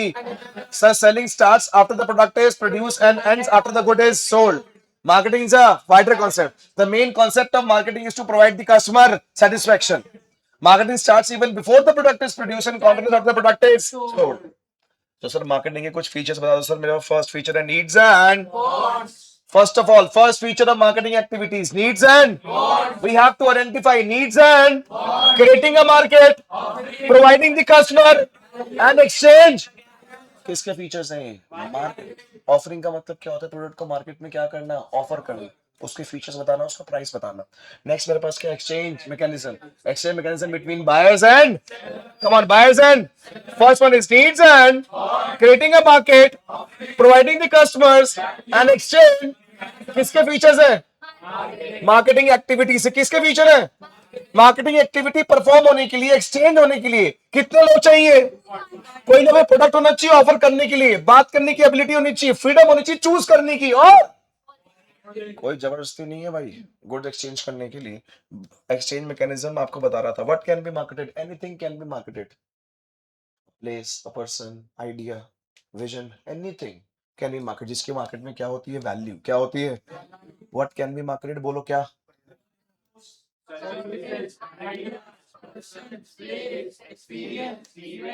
Information and organization. Who is marketer? Marketer is the person who takes place more. हाँ जी, who takes more active part. Who takes more active part? Phone रख। Yeah. Who takes more active part? Who takes? More active part. क्यों use कर रहा था? छोड़ दूं? Selling. Who takes more active part in buying and Selling. any person who convince more. जो ज्यादा convince कर दे। बायर भी कौन हो सकता है? मार्केटर। सेलर भी कौन हो सकता है? So who takes more active part, who takes more in buying and selling, उसको कौन क्या बोलते हैं? मार्केटर। बोल क्या बोलते हैं? Marketer. मार्केटिंग मैनेजमेंट क्या करती है? Marketing management plans, organise, direct and control the marketing activity. Staffing को सब बोलते हैं। Marketing management plans, organise, direct, control and marketing activities, उसे क्या बोलते हैं? Marketing management. क्या बोलते हैं? Marketing Management. Marketing management. अगर मैं हूं मार्केटिंग मैनेजर, तो मेरा क्या स्टेप्स होंगे?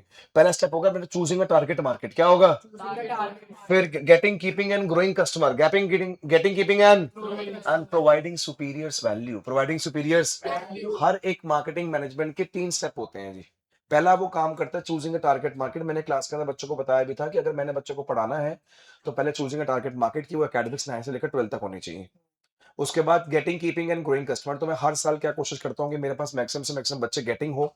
उसके बाद कीपिंग, वो बच्चे स्टार्टिंग से लेकर एंड तक पढ़ते रहे, बीच में छोड़ के ना जाए। और ग्रोइंग, अगले साल और बच्चे आए। गेटिंग, कीपिंग, ग्रोइंग बोलना। और थर्ड होता है प्रोवाइडिंग द सुपीरियर्स वैल्यू। ये 3 काम होते हैं मार्केटिंग मैनेजमेंट के भाई। 3 काम होते हैं किसके? मार्केटिंग। Come on. पहला काम choosing a target market, getting, keeping and growing customers and providing the superiors value. Anything which more values the customer. Same पैसों में कुछ ज्यादा, सेम पैसों में कुछ। तो यस, मैंने सबसे पहले पढ़ा मार्केटिंग एक्टिविटी के फीचर। जो 4 फीचर थे, needs and creating a market, providing the customers value and fourth exchange mechanism.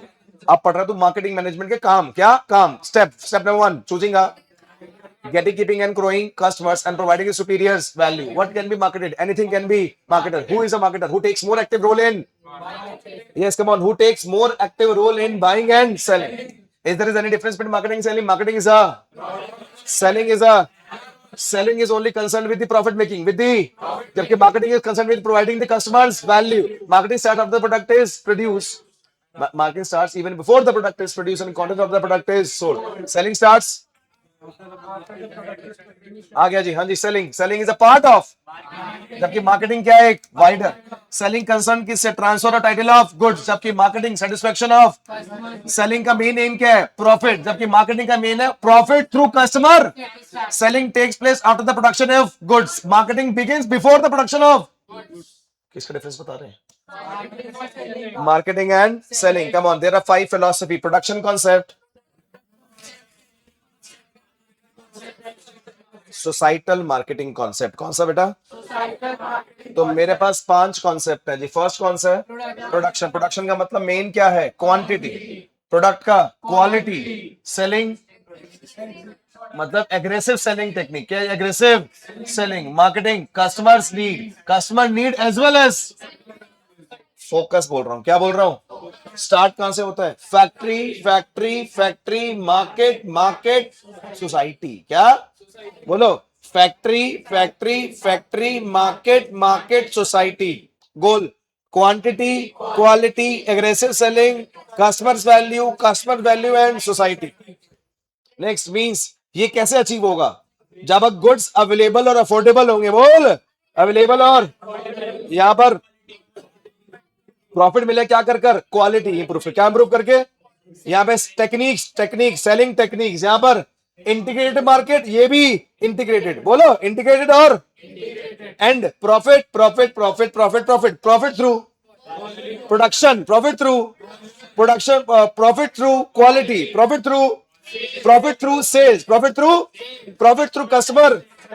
Through customer satisfaction as well as welfare.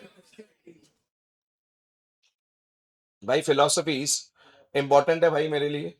ये 5 तरह की फिलोसफीज है जो हम लोगों ने कवर करनी है। कॉमन फिलोसफीज के नाम बोल देंगे। First one is production, product, selling, marketing and societal marketing. Societal marketing पता है आप लोगों को क्या होता है? It is an extension of marketing. बोलो, it is an which involves satisfaction of customer तो होती है won by considering the welfare. It should pay attention to the social ethical.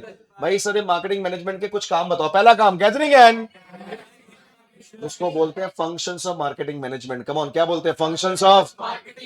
हाँ जी, तो पहला काम क्या है? Gathering analysing the, gathering analysing the market information, marketing planning, marketing product designing and development, grading and standardisation, branding, packaging and labeling, pricing of goods, customer support services, transportation, promotion, warehousing। ये सारे काम किसके हैं?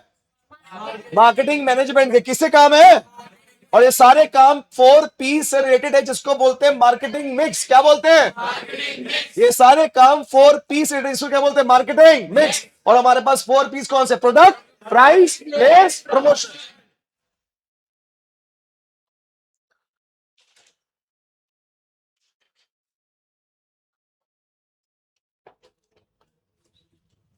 जब कभी भी marketing activities के बारे में सोचते हैं, प्रोडक्ट के बारे में सोचते हैं, प्राइस के बारे में सोचते हैं, प्लेस के और प्रमोशन के बारे में सोचते हैं, तो मेरे डिसीजंस को चार कुछ फैक्टर्स अफेक्ट करते हैं। कुछ फैक्टर्स कंट्रोलेबल होते हैं, कुछ कंट्रोल मतलब मेरे खुद इंटरनल स्ट्रक्चर, और अनकंट्रोल मतलब वो पॉलिटिकल, लीगल, सोशल, बहुत सारे फैक्टर्स हैं जो मेरी मार्केटिंग को अफेक्ट करते हैं। मेरी मार्केटिंग को अफेक्ट करते हैं। मार्केटिंग मिक्स का मतलब क्या होता है? Combination of 4P's, combination of definition देखो, it is a term used to describe the combination of four inputs which constitute the core of the company's market: the product, the price structure, the promotional activities and the place of distribution। तो इसका मतलब इसके अंदर क्या आ गया? 4P's। come on, first P product, second place, promotion। सबसे पहले क्या आता है? प्रोडक्ट। प्रोडक्ट के अंदर ब्रांडिंग, पैकेजिंग एंड, या तो किसी प्रोडक्ट को जेनरिक नेम से बुला लो, या तो क्या दो उसको? Brand name. क्या बोलो? जेनरिक नेम दे दो, नहीं तो क्या दो? Brand name. ब्रांड के अंदर क्या था? Brand, brand name, brand mark, trademark. बोल, brand, brand name, brand mark, trademark. Brand name किसे कहते हैं? जैसे हम लोग बोल सकते हैं। ब्रांड मार्क जिसको रिकॉग्नाइज कर सकते हैं, बोल नहीं सकते। Trademark giving the legal protection to the brand name and the brand mark. Branding की इंपॉर्टेंस मार्केटर के लिए, बेचने वाले के लिए है। बेचने वाले की सबसे बड़ी एक ही चीज होती है, हेल्प्स इन प्रोडक्ट डिफरेंशिएशन। अपने प्रोडक्ट को बाकी सबसे differentiate, helps to launch a new product under the same brand name. Branding also helps in the promotional activities. In the promotional activities, branding helps to charge a high price. Branding helps charge a, ये branding importance किसके लिए है? Seller के लिए। किसके लिए? अब branding की importance buyer के लिए। It ensures quality. It ensures quality. It increases goodwill in the market. It increases goodwill in the market. Helps and identify. ये क्या था? Identify। ये इसका मतलब ब्रांडिंग की इंपॉर्टेंस किसके लिए? सेलर के लिए। और ब्रांडिंग की इंपॉर्टेंस किसके लिए? एक स्टेटस सिंबल भी था। क्या था? एक स्टेटस सिंबल। नेक्स्ट मेरे पास क्या था? अच्छा, ब्रांड नेम कैसा होता है? अच्छा, कैसा होता है? देख लो एक बार, कैसा होता है?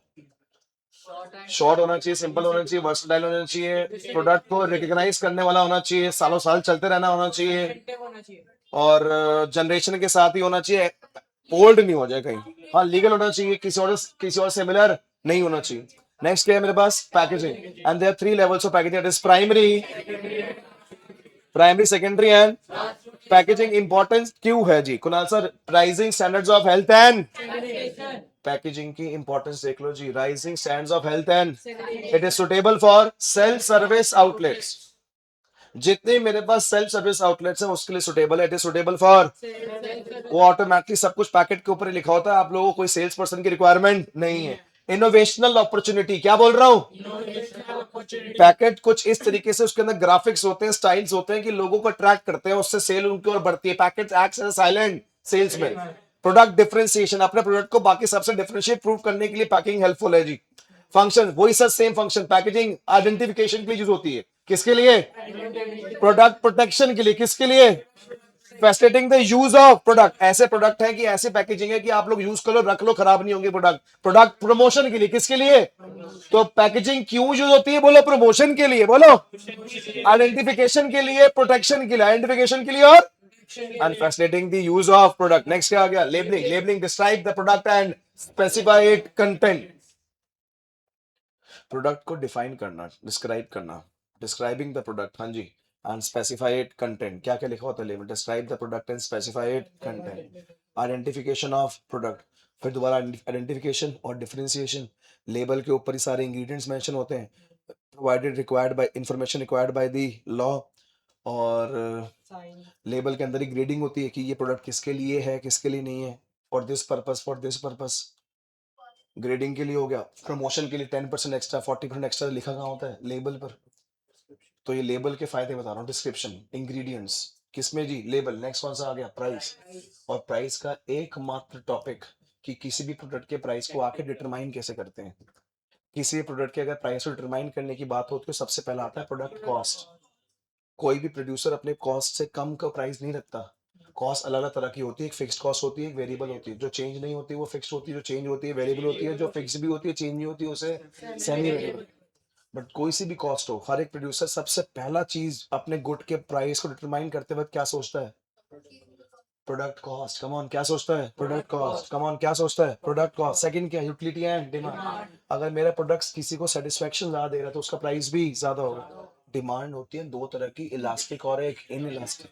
अगर डिमांड इलास्टिक है तो प्राइस कम होना चाहिए, और डिमांड अगर इन इलास्टिक है तो प्राइस ज्यादा. नेक्स्ट क्या? Extent of competition. मार्केट में अगर कंपटीशन ज्यादा होगा तो गुड का प्राइस कम होगा. अगर कंपटीशन कम होगा तो गुड का प्राइस.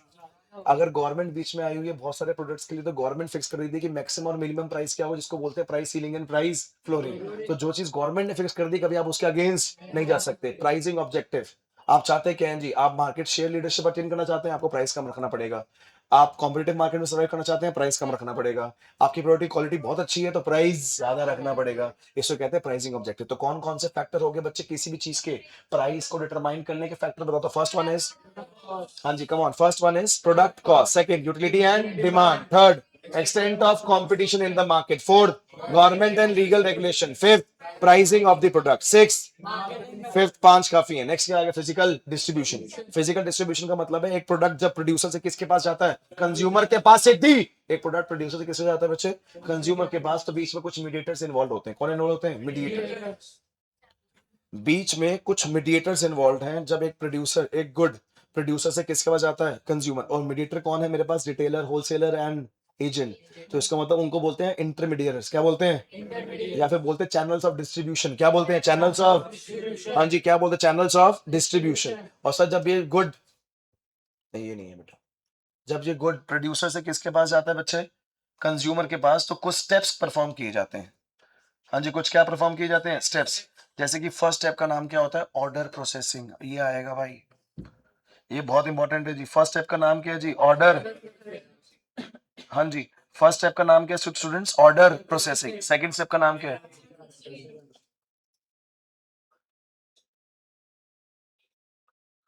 सबसे पहले मेरे पास जीरो लेवल चैनल कौन सा है? जीरो मतलब डायरेक्ट. उसके बाद इनडायरेक्ट के अंदर 1 level, 2 level and 3 level. 1 level का मतलब क्या है? रिटेलर.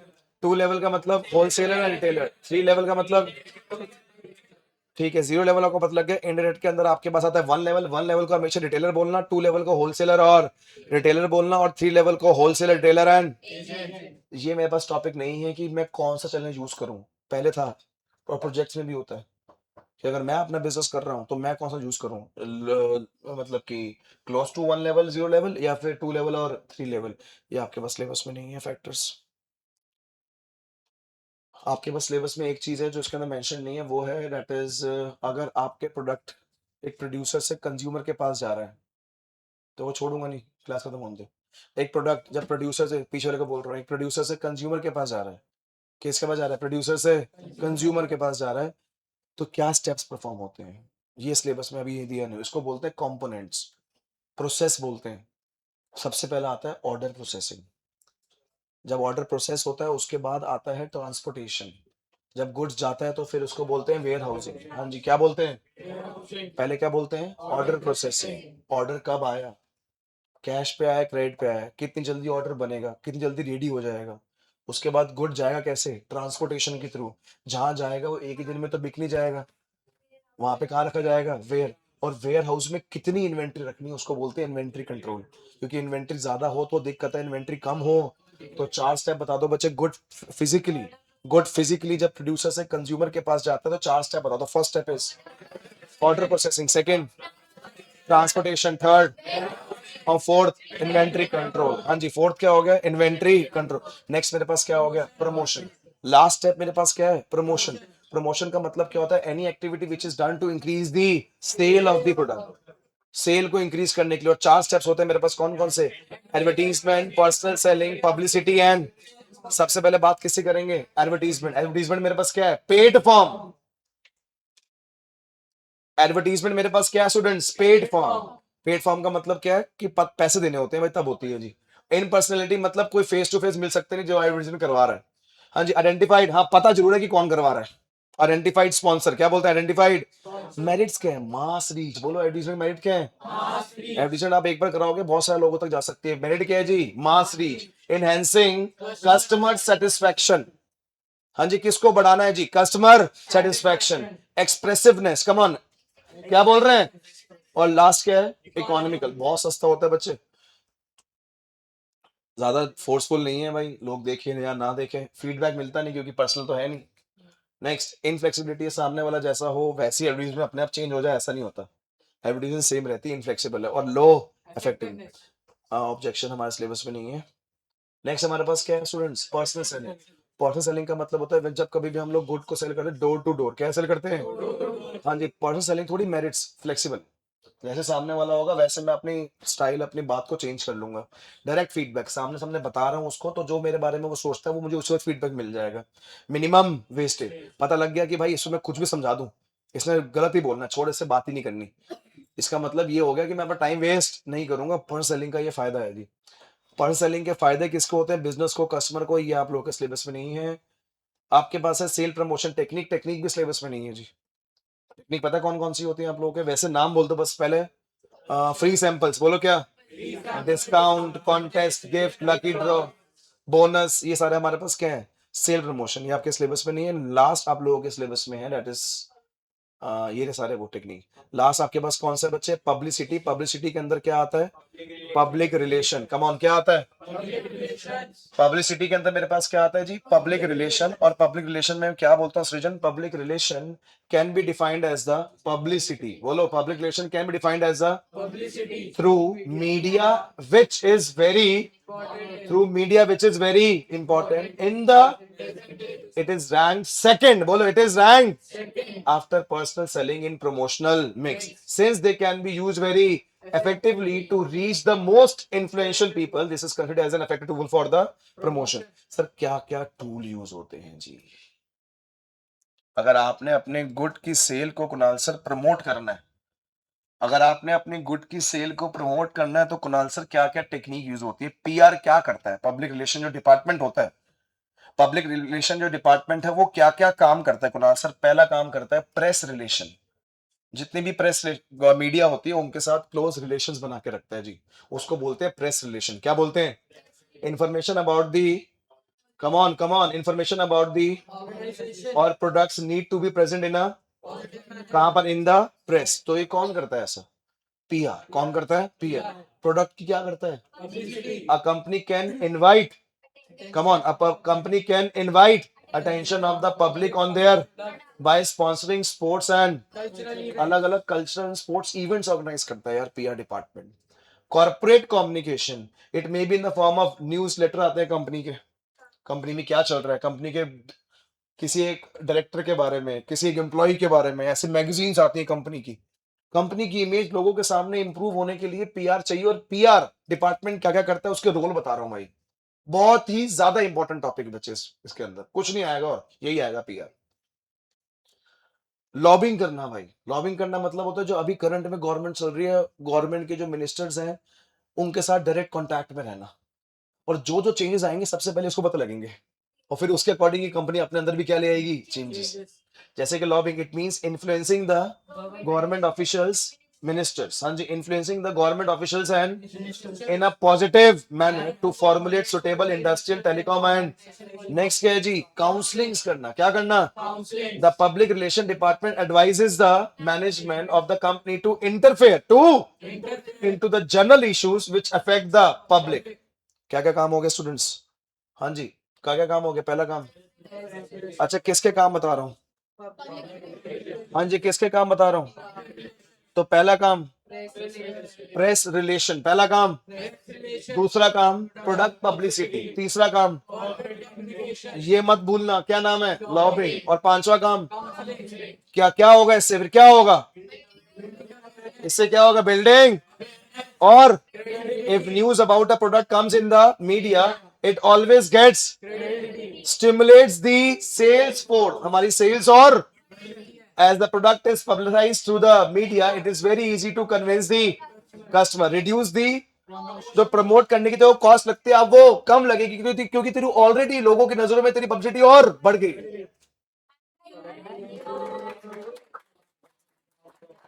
थैंक यू जी, थैंक यू।